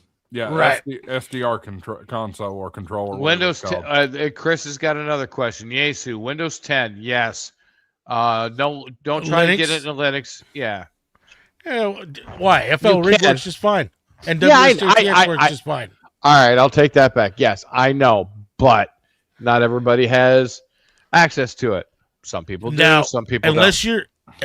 if you're a Linux guy and already know how to get stuff in the call out groups and all that, Chris. Oh yeah, exactly. Then personally, if it was me, I would probably set it up on Linux. If I was going to go with FL-Rig or something like that, because Linux is less resource intensive. Now, if you don't know all about the call out groups and all that stuff on Linux and not familiar with Linux, then yes, Windows 10 is going to be easier to set up WSJTX on. Yeah, I will agree with or that. JTDX. One, 100%. Oh, what was the little one, Marvin? It was a 1500. The little cube brick one. It was about that big. For what? No, for Flex. Wasn't it like the Flex 1500? It was a little itty bitty jobber. Way back when the day, it was like a 1500. Yeah, my dad got me one of those, and I looked at him, and I'm like, "The hell am I gonna do with this, Dad?" I mean, no offense, I love my dad. I mean, bless his soul, he's dead. but he got it for me for Christmas. And I was like, cool, I've got a Flex. Oh, wait, the hell is this? Now, if FT8 was available way back when, dude, I would have been all over it for a little FT8 portable rig. Frank, that depends on what version of Linux you're using.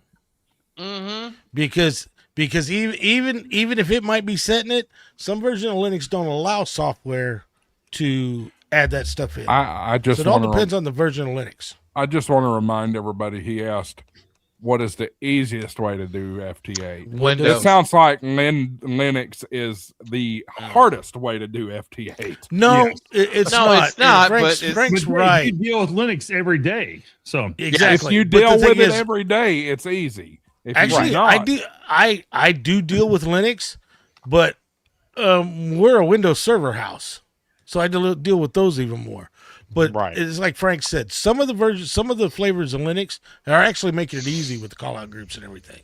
Yeah, But it's getting if better. he's not a Linux guy, his best bet is to use the Windows 10 and WSJTX or JTDX, and set it up that way. That'll be the easiest.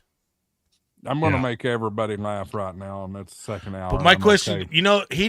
did he say what radio, or did he just say Yaesu? He just said Yaesu.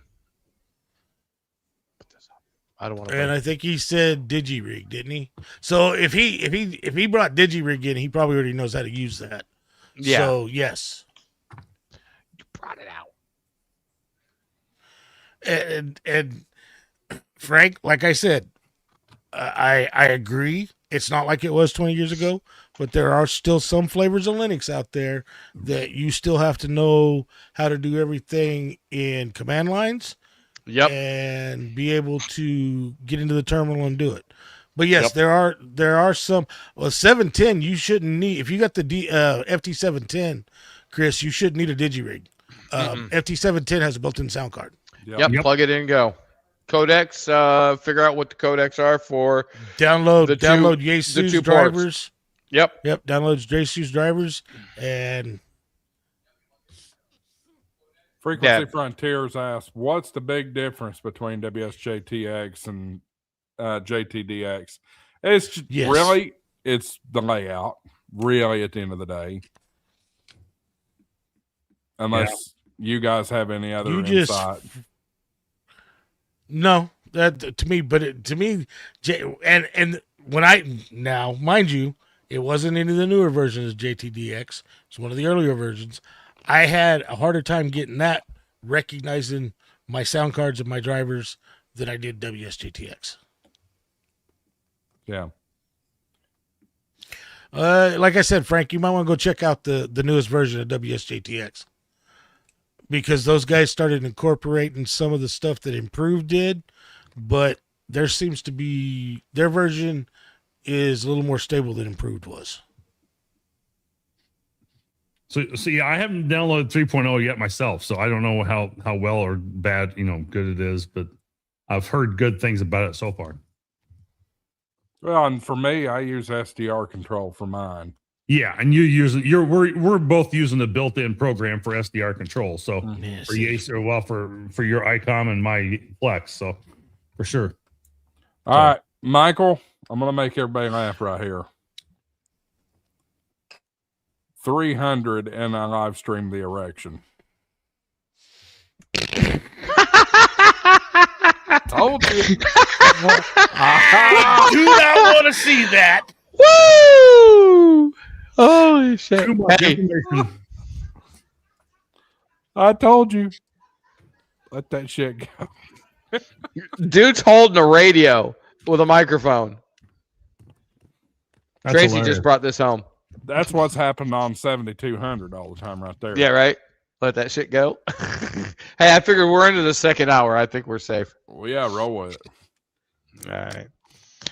Well, soon as the YL comes out of the shower, we are going to cook dinner, dude, because I'm hungry. So as soon as she comes out, I'll be jumping out. But Dude, this has been. I mean, this has been one of the best impromptu live streams, squirrel moment live streams that we've had in a while, man. I mean, this has Do you been know awesome. what? I think sometimes we need to. And the week I've had, the laughs and everything tonight Oh, is dude, we need exactly the laughs. what I needed tonight. Oh, Oh. yeah, that earlier. Oh my God, yeah, I needed that so bad. All this club bullshit that I've been dealing with, everybody knows what this is. They've seen the videos. Yeah, I needed tonight. I needed the laughs. There is the link for WSJTX too. I'm sending out. So Oh, WSTJ, whatever it is, Z. Also, try out Z, dude. Z is cool. If nobody's ever messed with Z, Z does all the auto logging for you. So you just can't set use it that up. in the contest. I don't know what you're talking about, dude, because I don't have an HF rig, so I'll just let it go at that.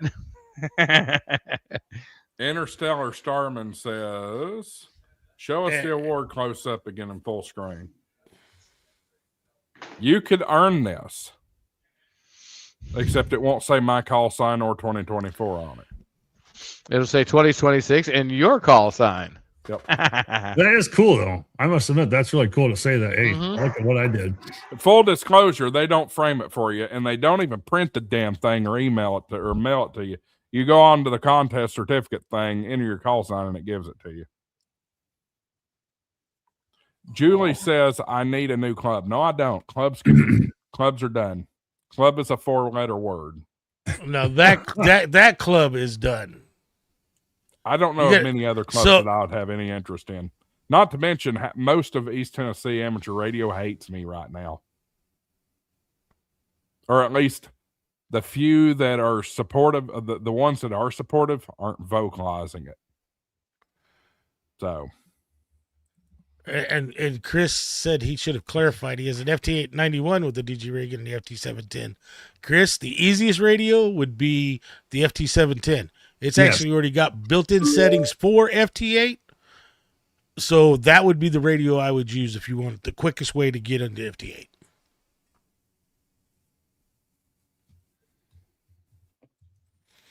But, I mean, East Tennessee might hate you, but even though we don't have a call sign, this is kind of a club. Toads has a club. Ham Radio Clubhouse has a club. So you can't say all clubs are out. No, but clubs that I pay $500 for a lifetime do that isn't worth a flying fart in space anymore. Well, that's right. that I understand. Yep. Yeah, I'm not going to get into it. I'll talk to you about it offline. Yeah. Back. But yes, I know what you're talking about, Josh. Yep.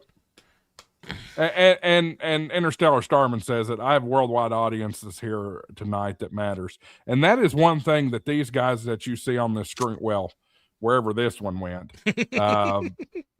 that's one thing that I have been reminded. And even Andy wasn't able to be with us tonight, which reminds me I need to talk about World Radio League here in a minute. 12,000, almost 12,500 subscribers. You know, I mean, and I definitely don't know each and every one of them's name and call signs, but yeah, there are a lot of friends around the world. Yeah. And it's not worth it. It's not worth it. I'm very selective about who I talk to on VHF or UHF anymore. And that's about it. Otherwise, I'm full HF, D-Star. I was damn all-star until I moved my office around the night, and all of a sudden, something's wrong with my Pi. Oh, no. The USB ports are not working in it anymore. It's not powering the Pi 4U, the Pi hat anymore. So, pull the Pi. Yours is a hat, so pull it off the pins and put it back on and make sure it's got good connection. Make sure you didn't knock it loose. I said a hat. I don't know what the right terminologies are. Oh, wrong camera. That. Oh, okay. Yeah, I've got that same thing on mine. Yep. I plugged this into the computer just to see if it would power on, and it powers on. Plug it into the Pi, nothing. Dead. but the pie is booting and the pie's got power. So I don't know what's going on. I'm thinking something got broke in the USB ports. Are you plugging it on the top two or the bottom two? I've tried both. Huh. Yep. This is a new name. UND Jose Marte Welcome. Barraguete. Hey, good to see you. Why did it zoom in? Don't even, Dave. I know it's coming. I knew it was coming. I didn't say a word. I didn't say a word. You said it for us. All right. Hey, guys, this fat boy has to go make dinner. So thanks, guys. I love y'all. I'm out. Y'all Bye. Have a good very evening, fine Mike. evening. Yeah, I'm going to make some food. Bye. Oh, do you want to say hi? Hold on. Is Julie's still in here? Tracy wants to say hi to Julie. It's my fault. Sorry, guys. I'm taking him. That's all right. You can have him. You can have him. Nice. Thanks. Hey, we're in the second hour. Love you. Mean it. Bye, guys. Bye. I did. So while I'm thinking about this, I do want to mention this first. Shout out to the World Radio League folks for all their work that they put into this stuff. I got to say, whoever designed this page on the website is outside of their mind. That is way too big. They have a new media guy that's been designing Kevin all their has done a thumbnails and phenomenal stuff. job. Phenomenal job, but I can't take this in with this being that large. It needs to be smaller. Can't you make your page, all of their just pages are zoom like out that. On your page. New command minus. It'll make it smaller. I'm on a Windows machine. Let me see. Well, Command no, minus. That's the wrong one. No, it's not changing that size at all. All of their pages are like that on their contest page. I don't like that. Anyway, that's not the point of this. They are going to have the contest on. I'm wondering if something's up with the contest page because I've already tried to enroll. And when I click it, it says you've successfully been enrolled. But I can't get into the logbook. The logbook says, please enroll to participate in the contest. So maybe it'll unlock the logbook then. I would reach out to Andy ahead of time to make sure that they're good with that because that should not be. That's not what it's done in the past. After you, because I just enrolled in it, and it says right there on that page, successfully enrolled. Come back when the contest starts on June 6th. At 1800 to start logging your contacts. Well, it's on your end because I just went into the logbook. Okay. You're sure about that? Let me go. Positive. I can share a screen to show you.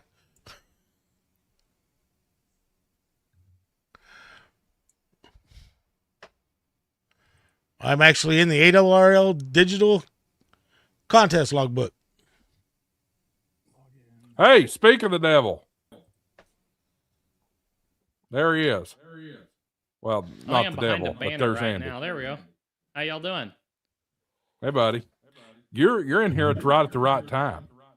Well, good. I'm What? assuming that my camera quality is really bad right now. No, it's not horrible. Okay. It's not your normal quality, though, Andy. No, Oh, it's Gosh, you've enrolled. Now go up to your logbooks. Go up to your go to my logbook. Go to your logbooks. Should be your first or second one down the left there. I hear an infinite loop. Oh my God! Yes, I've got a bunch of them. And my address is showing up. I can't show that. Okay. Okay. So it is doing it. I've got to delete a bunch of logbooks. It's weird that it's not taking me to the logbook. It don't. You after you enroll, you got to go click on my logbook. When you go back to that contest page, it says start logging. You click on that button. I think we're getting a echo from Andy. We are. So what's going on? I don't think you are anymore. So what's going on? What's the problem? It's not a problem. It's user. It's user problem. Oh yeah, we deal with those every day. You know, Brad, I can't remember if I told this on here or not. Brad handles all of the, he like triages all of the tickets that come in, all of the bug reports. And we have this chart of bug reports solved by developer and over the past 30 days. And Brad triages all the reports. He sends the ones that are actually bugs over to the developers, and the ones that are just like user error or somebody needs to just understand how to do something, he just tells them, helps them through that and then closes it himself. And he doesn't, he doesn't do anything like on the dev side as far as solving the bug. He just answers whatever question or user error is going on. So we'll look at the chart, the past 30 days. In fact, I'll look at it right here. I can't show it live, but I'll look at it here and tell you what it looks like, because it's kind of hilarious. So let me pull up here. We use a task tracking software called Asana, and so if I pull that up here, and I work, I'm familiar with it. Yeah, our last bug solved in the last month by developer. Okay. Developer 1, 23. Developer 2, 19. Developer 3, 18. Developer 4, 16. Brad, 206. Brad's a beast. There you go. Yeah.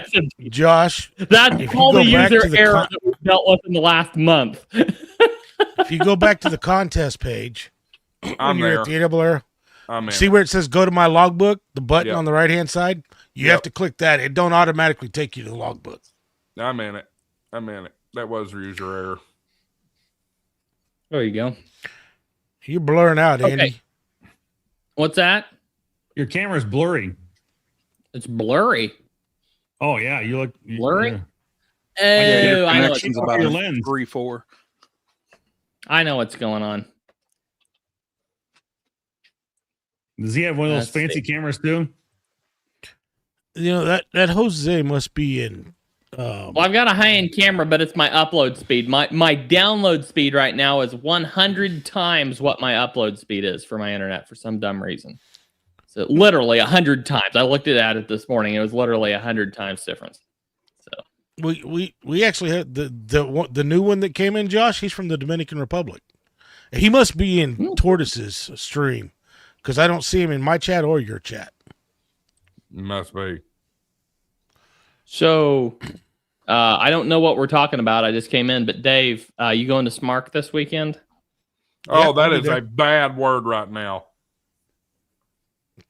Hey, Josh, like I said, when we talked the other night offline, we'll talk about it afterwards. I didn't think you were supposed to reveal too many details here, Josh. But yeah, no, I'm kidding you. I'm really yes, I will be at the HamFest, Andy. Okay, awesome. Looking forward. Hey, I think Marvin, I think your brother's coming down to see us. So. Oh, is he really? I think so. I talked to him the other day. He said he'd swing by. So looking forward to seeing him there. Yeah, he never I mentioned. thought he was going to have a table. No, he's not got a Maybe he table changed there. his mind. He's got the like the museum ships or something on there deal going on. But that's one of his favorite events of the year. Yeah, he said he's going to swing by and see us though. So yeah. All right. Well, hope he does. Yeah, me too. You know now what? I'm mad because I needed some POTA gear. Well, he said he actually, I don't think he knew what was going on this weekend. He said, "Oh, I should have brought some POTA gear down and set up." Well, let me text him real quick. What do you need, Dave? Need a couple pins and stuff. The POTA. That's why I wanted to see his table, because he needs I think he's got a flag too. Marvin, one of the printable name. He needs a name tag too, like one of the lanyards with a name tag. He needs that. Dave needs that, and a couple stickers. Give him the package. He's read my text message, but he's not responding yet. So, looking to see if he'll get back to me. Marvin. Yes. With SDR control, can you even use this for the contest? Why not? Why couldn't you? I don't see a contest mode like WSJTX has. Oh. No, you really don't. You're right. You're not going to be able to get the files you need out of that. Well, I mean, I'm logging in World Radio League, so that's All it has to have is the 4-digit grid square and the exchange. It's not a special. If you look at that PDF, right. But the question is, would it log it? It will go No, into. Hold on, let me pull up my SDR real quick. And because I think if you go into the Smart SDR log, it will have it in there. Give me just 1 second to get connected here. Come on, connect to the network here. I think we crashed the page. Logbook. And your grid If somebody's square- showing something, it's not up on the screen. We need to put it up if you're showing something. It does show. Settle it does down, show, it does Andy. show the grid square in the logbook. If you go back and look, and you should be able to export that completely. Well, again, I'm not exporting. I'm going straight from SD. The goal would be straight from SDR control to World Radio League. Is there a? You technically can go into logbook and go into like there's a contest and you can contest mode and contest ID. I don't know what the contest ID is for this though, or if it even has one. But if you're logging right, if you're going from Smart SDR right to World Radio League, because you can probably, let me see, can you utilities? You can export the Gorilla file, but you should be able to move. If you're connected through cat control, you're logging right into World Radio League. You don't even need to worry about this whole software. Yeah, in that PDF, it does talk about it. You do, because And all you got to do is put CQ test when you set up your CQ. You can't do that. it doesn't work on it. No, hold on. You can't change it to say test. It just says CQ your call sign and then your grid square, at least in this particular app. Yes. Because I can change it in WSJTX and JTDDX. And Yep, that's contest mode. Yep. no, I can do it without being in contest mode. Oh, that's true. Yeah, I've seen that. But you can go into.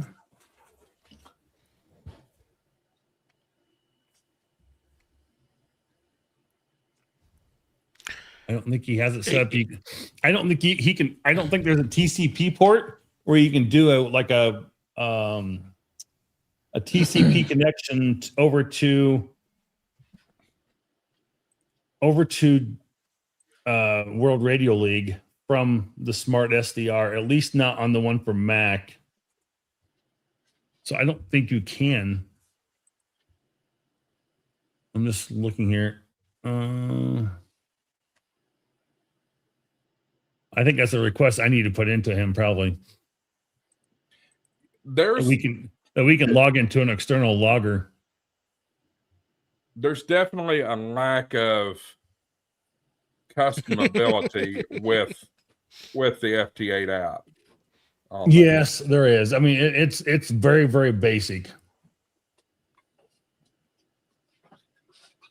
But I mean, but the good thing is if you ever looked at the log, Yeah, it does a good job. I mean, it has everything you need in there, from DXCC, your CQ zones, your grid squares, your receipt and receives. You got the names, the countries, the mode, the frequency, the call signs, the date and time. I mean, it has everything you need in there. But yeah, customizing that, I don't think we can. Because if people, you've got to have the CQ correct. Because if people don't see that test, they might not work it. Yeah, but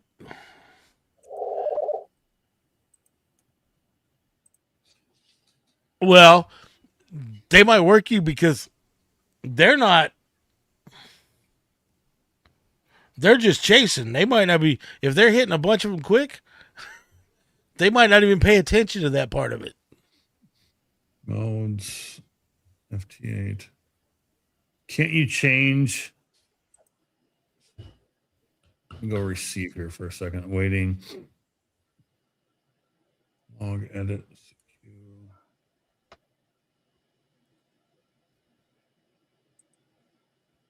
I'm also not seeing WSJT-Z for Mac.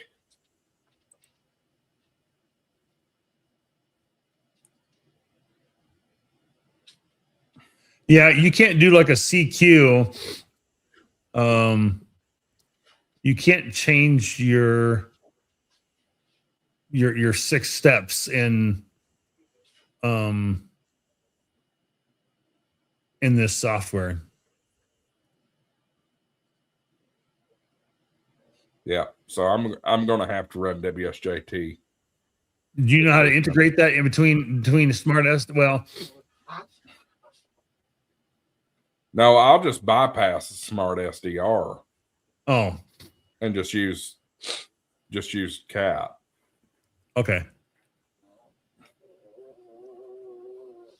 Just use can Cat integrate. You can set up the WSJTX and Smart SDR to work together.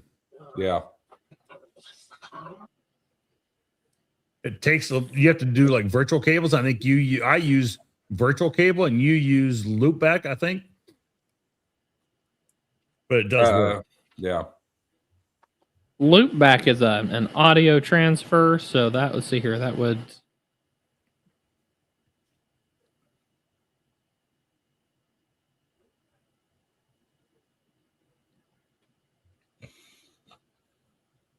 I can't even get WSJTX to download to my Mac at the moment, though. I don't know why it's not wanting to. Like, it looks like it's installing, but then I don't see it there.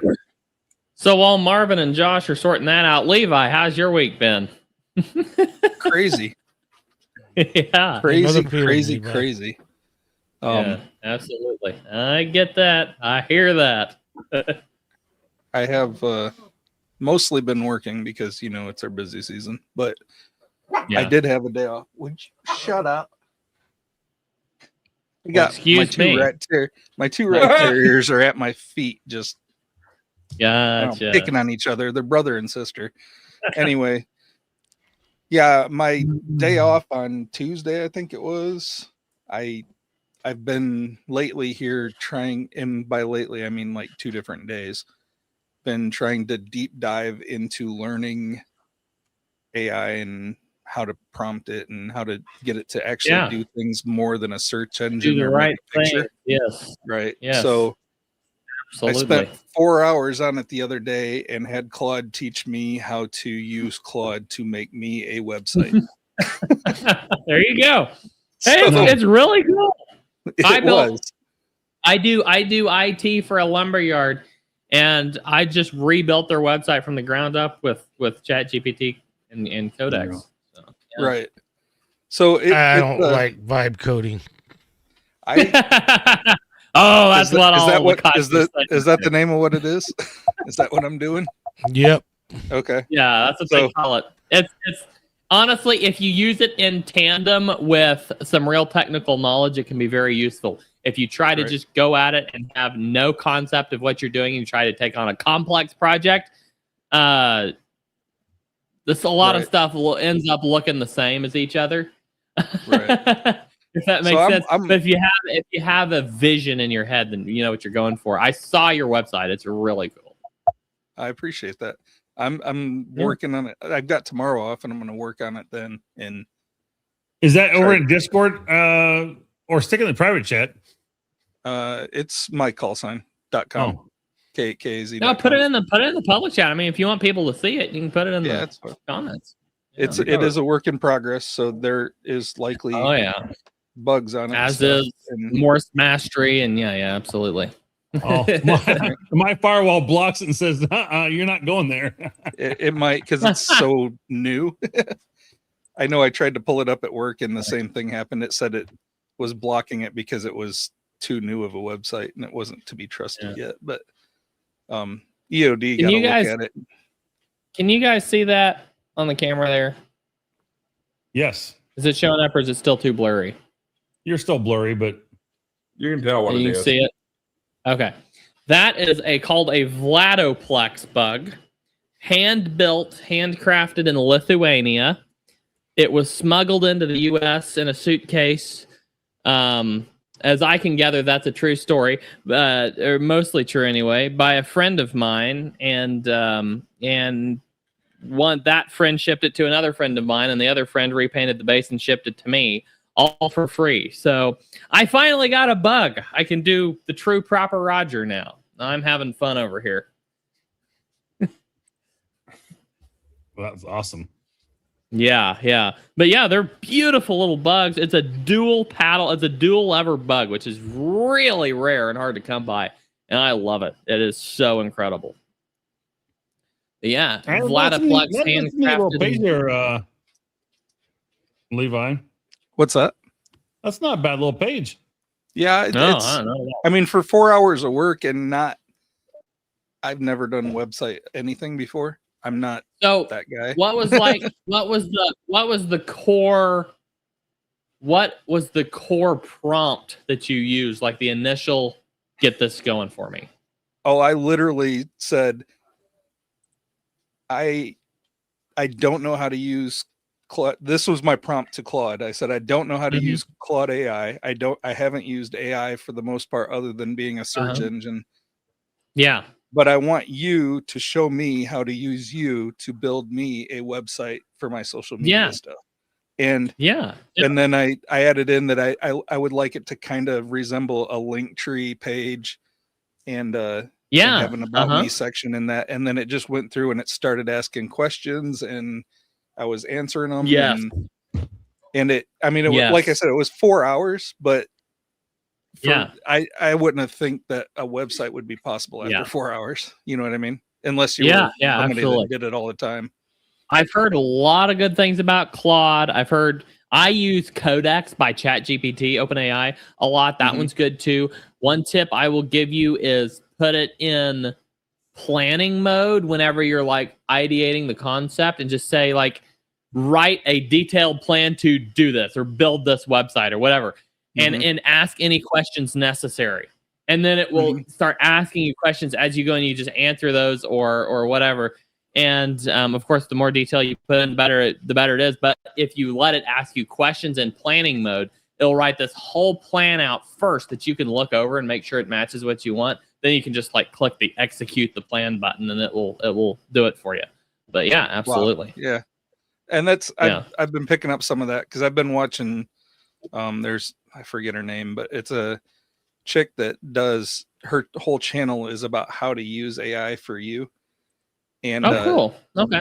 Yeah. And so she goes into her story of how she used Claude to build like a 8 agent team in Claude to do her research for on trending topics and stuff, and then everything down to one of the agents does the video editing. She just uploads the video and then it sends her a copy to approve or recommend changes. That's crazy. Yeah. So you should have been part of you should have seen our team meetings over the last 3 months. We've had many sessions on how best to use AI for our team. And we it's really great because we have the professional developers who know what they're doing to keep the app clean and stable. But then we also have them and us who can use the AI to prototype stuff or to build like rough versions of things that they can then take and refine and turn it into something that's actually safe to send to our product. So that's really cool. And for me, I'm on the fence still on AI. Like I see the good, I see the potential bad. But I was just listening to an interview today that laid it out, both directions. And I really enjoyed the interview. But I definitely see there's a lot of things to be careful about, but there's also a lot of benefits. It's just like any other technology, just like the internet, just like any revolution that's come along, there's things you got to be careful about. And at the same time, there's things that are just very valuable and useful. So exactly. Interstellar Starman. And even one of the biggest AI developers is already saying that. Anthropic is already saying that what the path that AI is going down right now is not. This is going to be very dangerous. Right. For me, depending on how far it goes. Yeah, absolutely. I want to develop. There's already one AI model that Anthropic will not let out to nobody. I've heard about that. Yes. So Claude, no, what's it called? it's gone down a hole already. There's already been tests where they've put it in sandboxes and tried to make it shut itself down, and it will not shut down. I can't remember the name of that model. It's Claude. Opus is their main model, but that one is I can't remember. Actually, Anthropic did not release the name of that model. That's the one that they lost the military contracts over. And they won't because the military they wanted total control, and Anthropic said no. Yeah. Hey Tim, how you doing? Hey, what's up, guys? Hey, how you doing? Yeah. Hey. But What's yeah, I happening? wanted to just start developing a basic working knowledge for myself, brother. Absolutely, it's a solid tool for sure. As long as it stays on in a good use case. Absolutely. Right. Y'all didn't give me a chance when Tim got in here. He's got to play. Good night, y'all. Have a good one. Thanks for joining. Everybody's jumping in. It's 9:00. Everybody's jumping in. Yeah.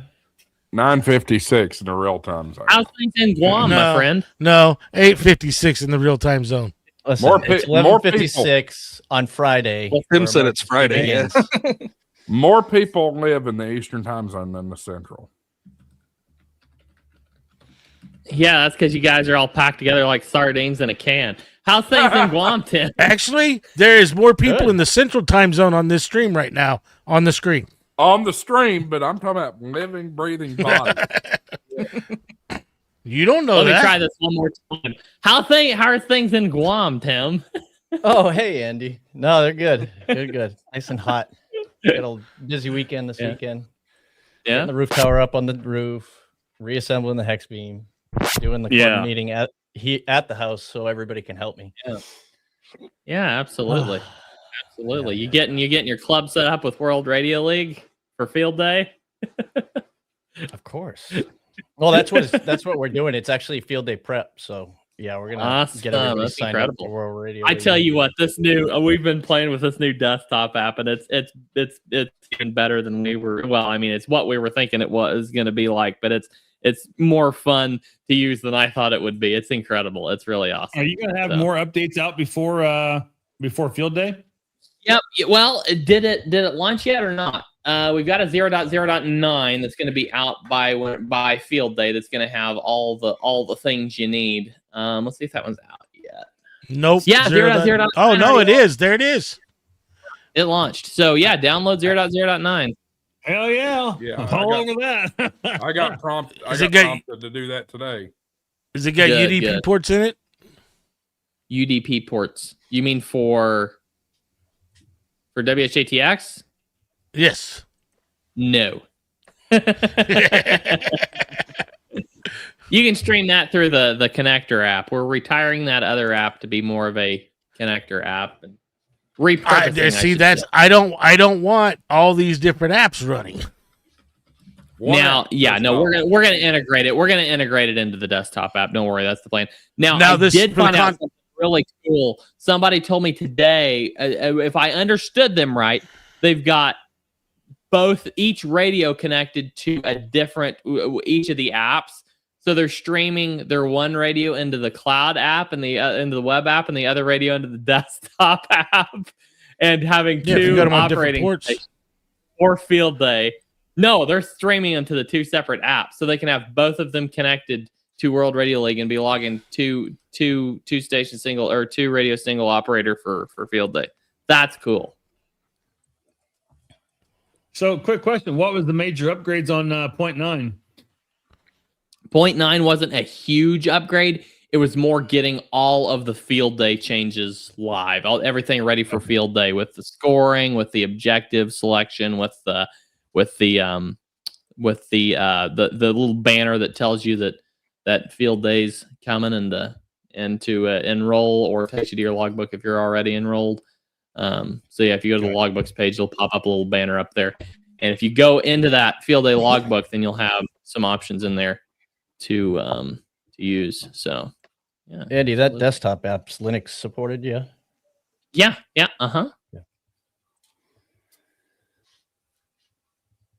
I've took the plunge into Linux, so it's all new to me. Oh, I'm sorry. No, I'm kidding. I actually wish I could do more with Linux. I just don't have the time to try. So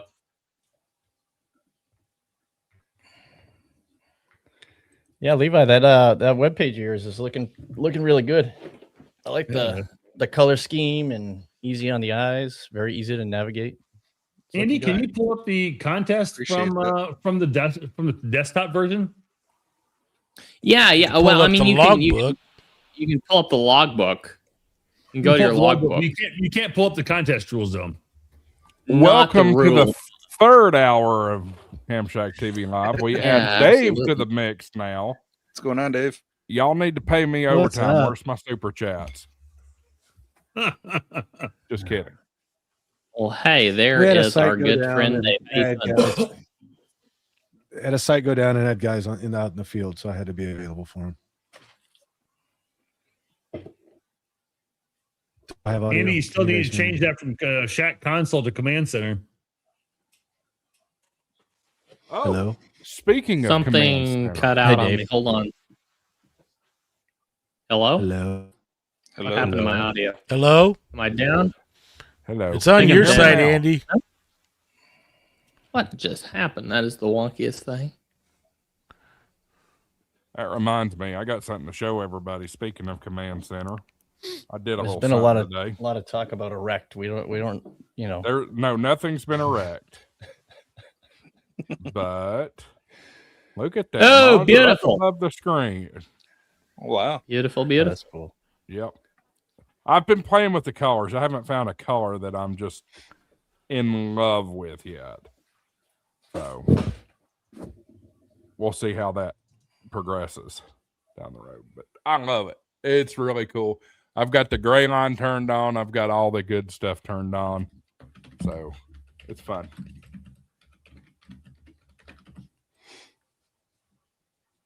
Hello. Dave said to heck with us and left.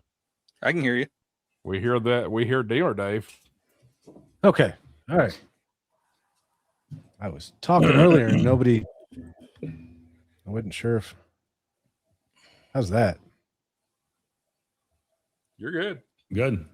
All right. No, I had to go check a printer, Josh. Trying to print something up, that design something for Hamfest instead of stickers. There you go. What are you doing? I'm getting close, but I've got to refine it because it's bleeding over in a couple spots. Yeah, absolutely. I understand. What size nozzle are you using? 4. I think I'm gonna have to go down. Yeah, you'll have to go to 2. What filament? This one's just PLA. Yeah. Honestly, for that kind of thing, that's about all you need. Those PLA's cheap to test with.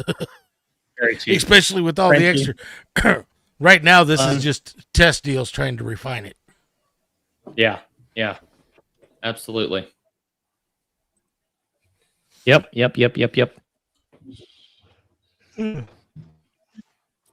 I show up and All everybody right, so just who's all shuts up doing and the gets quiet and has something else.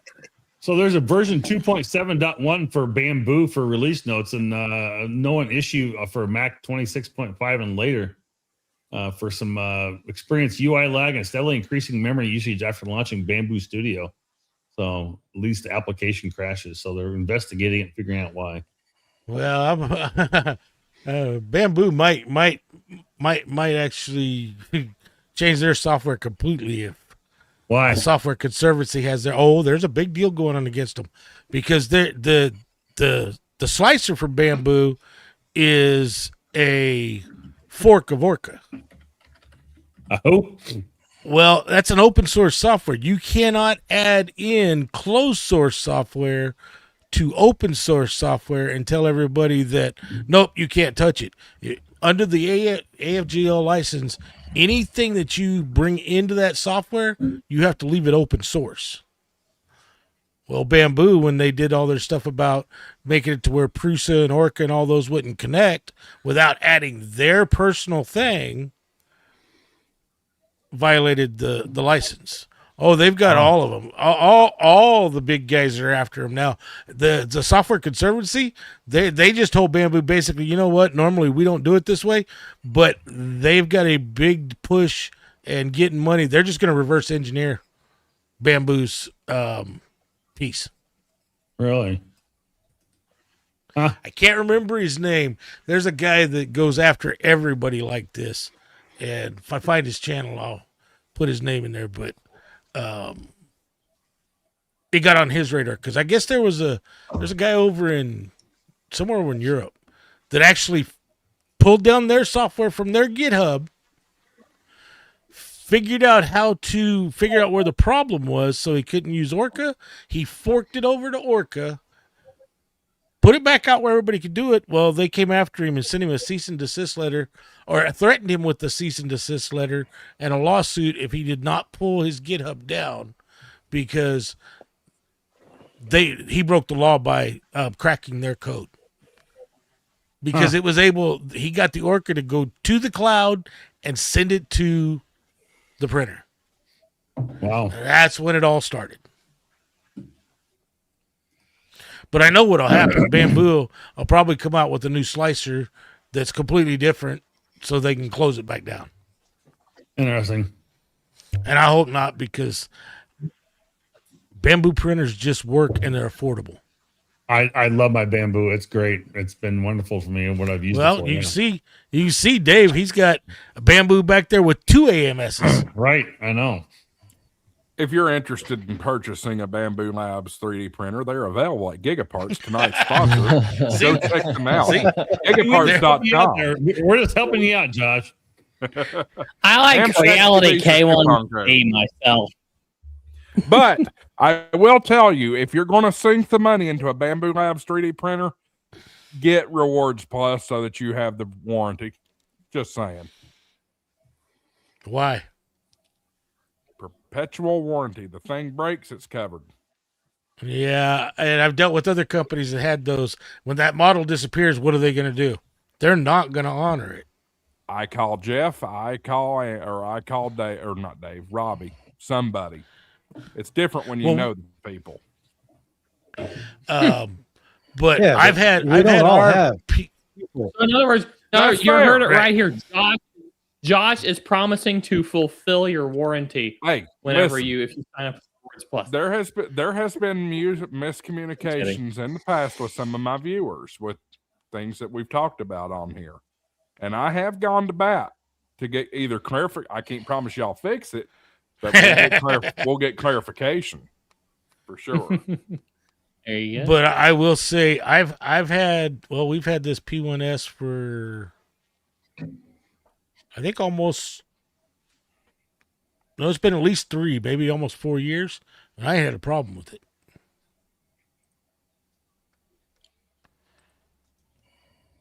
All right, let's see if I've still got it broken or if I've fixed it. I actually want to get my wife the P2S so it's easier for her to change nozzles. Because the P1S, when the nozzle needs to be changed, she just stops and waits till I get home. Because you got to pull off the entire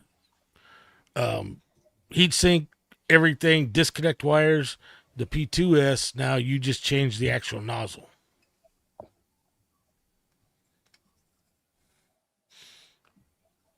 If I was rich, I'd get their four print head printer.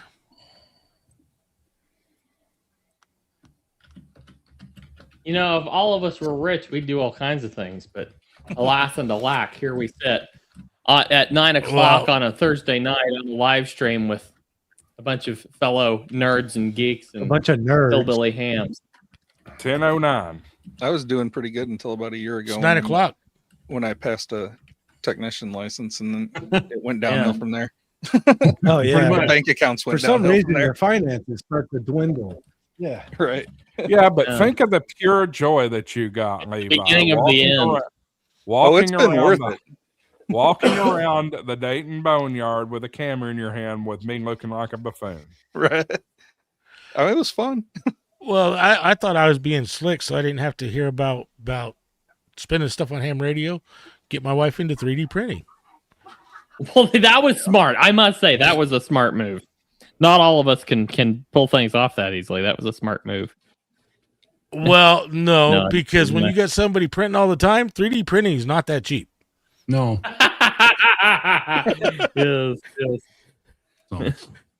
Well, guys, I've got to get ready for work in the morning. I've got some things I got to get done here at the shed because I'm leaving Saturday morning bright and early. So I've got to kick out a little early. I just realized I had to go out and shut my water off. I'd left in my garden for 2 hours running. So I'd turn it on when I got home and forgot to turn it off. And oh crap, I got to go do that. So Marvin, anyway. you should come to Springfield, Missouri tomorrow and come see us. I'll get right on that. I'm working tomorrow, but I'm flying out Saturday morning, so I won't be here on.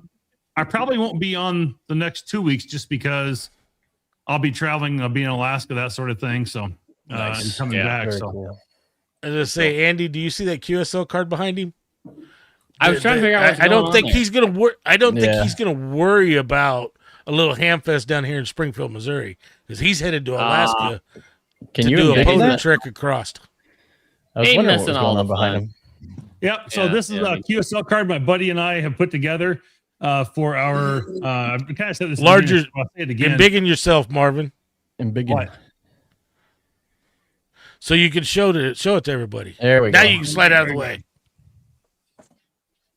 Oh man, that looks cool. That's slick. Yeah. So the QSL information is right down here at the very bottom of it. You can't really see it because I didn't really fit the picture here very well. But anyway, that's our QSL card we'll be doing for anybody that makes contact with us during our trip. This is kind of telling you about us. So anyway, we're going to be doing a Mount McKinley Denali operation. We're looking really forward to that. So this that is was totally not made with AI. No, I'm kidding. How did you design? It was made with the AI. There was no doubt. I'm not going to lie about it. But that was a very good and accurate AI generation tool you used there. That one is solid, I must say. What did you use? ChatGPT. ChatGPT. Yep. It did better than it's done on graphics for me. It really messes wording and stuff up for me. I don't know. I've been really good at getting good descriptions down. I had to do a couple changes on it, but it wasn't terrible. Yeah. And it worked out pretty good. It still is putting I think down in the corner here.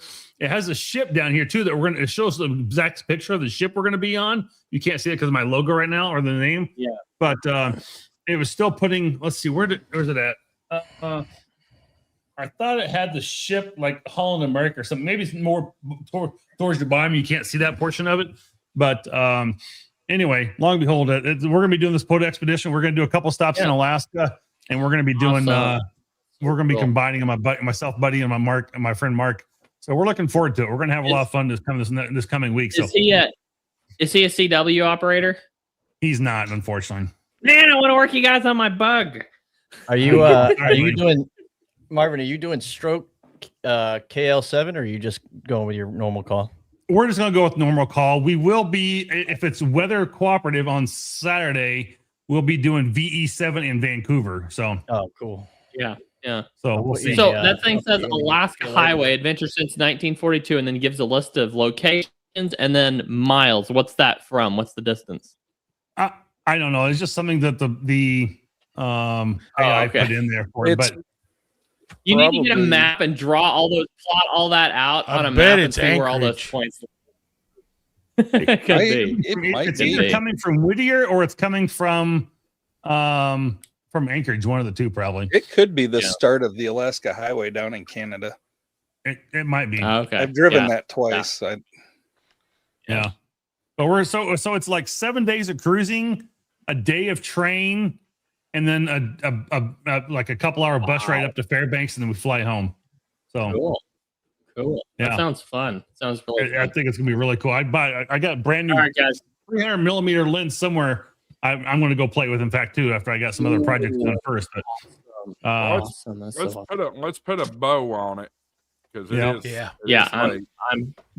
heading out of here. So we won't do the typical around the horn since we're so late tonight. Anybody got any final thoughts before we shut her down? Well, I'm jumping out, so I'll just go ahead and say be sure and download World Radio League desktop app version 0.0.9 for all of your club and field day logging needs, and have fun with it. I think Josh has got a code for you there. 7-3, everybody. We'll see you. You go And if you've got a 3D printer, this is a must-have print for your printer. It's blurred, Dave. Oh, there it is. Oh yeah, replicator. That's cool. For all Not the bad. nerds out there. Oh, where'd you get that? Where'd you get the file from? Maker World, I think. Is it on Maker World? All right. I don't know. Yeah. Sorry, just a geeky thing. It's like, you know what? But that's kind of It's cool though. Yeah. all right. though, Good huh? enough. Close it Oh, off. the My clear. bad. The only thing I don't like about the clear is it takes forever to print it because you got to slow it down Yes. to get the real clear. Oh, sure. Oh, I see. Marvin, no, you need to really slow it down to get clear. I see. My live Tim- will not be tomorrow. It'll be before Josh on Saturday. All right. I see Hope Tim's to see you head guys bobbing. He's ready to rock out. Let's let it go, guys. Hey we'll Dave, I'm going to give Michael your phone number so he can reach out to see he can bring some stuff down to you. Okay. All right. All right. That's it. We'll see y'all next week. Go do good on the International Digital Contest. We'll see y'all.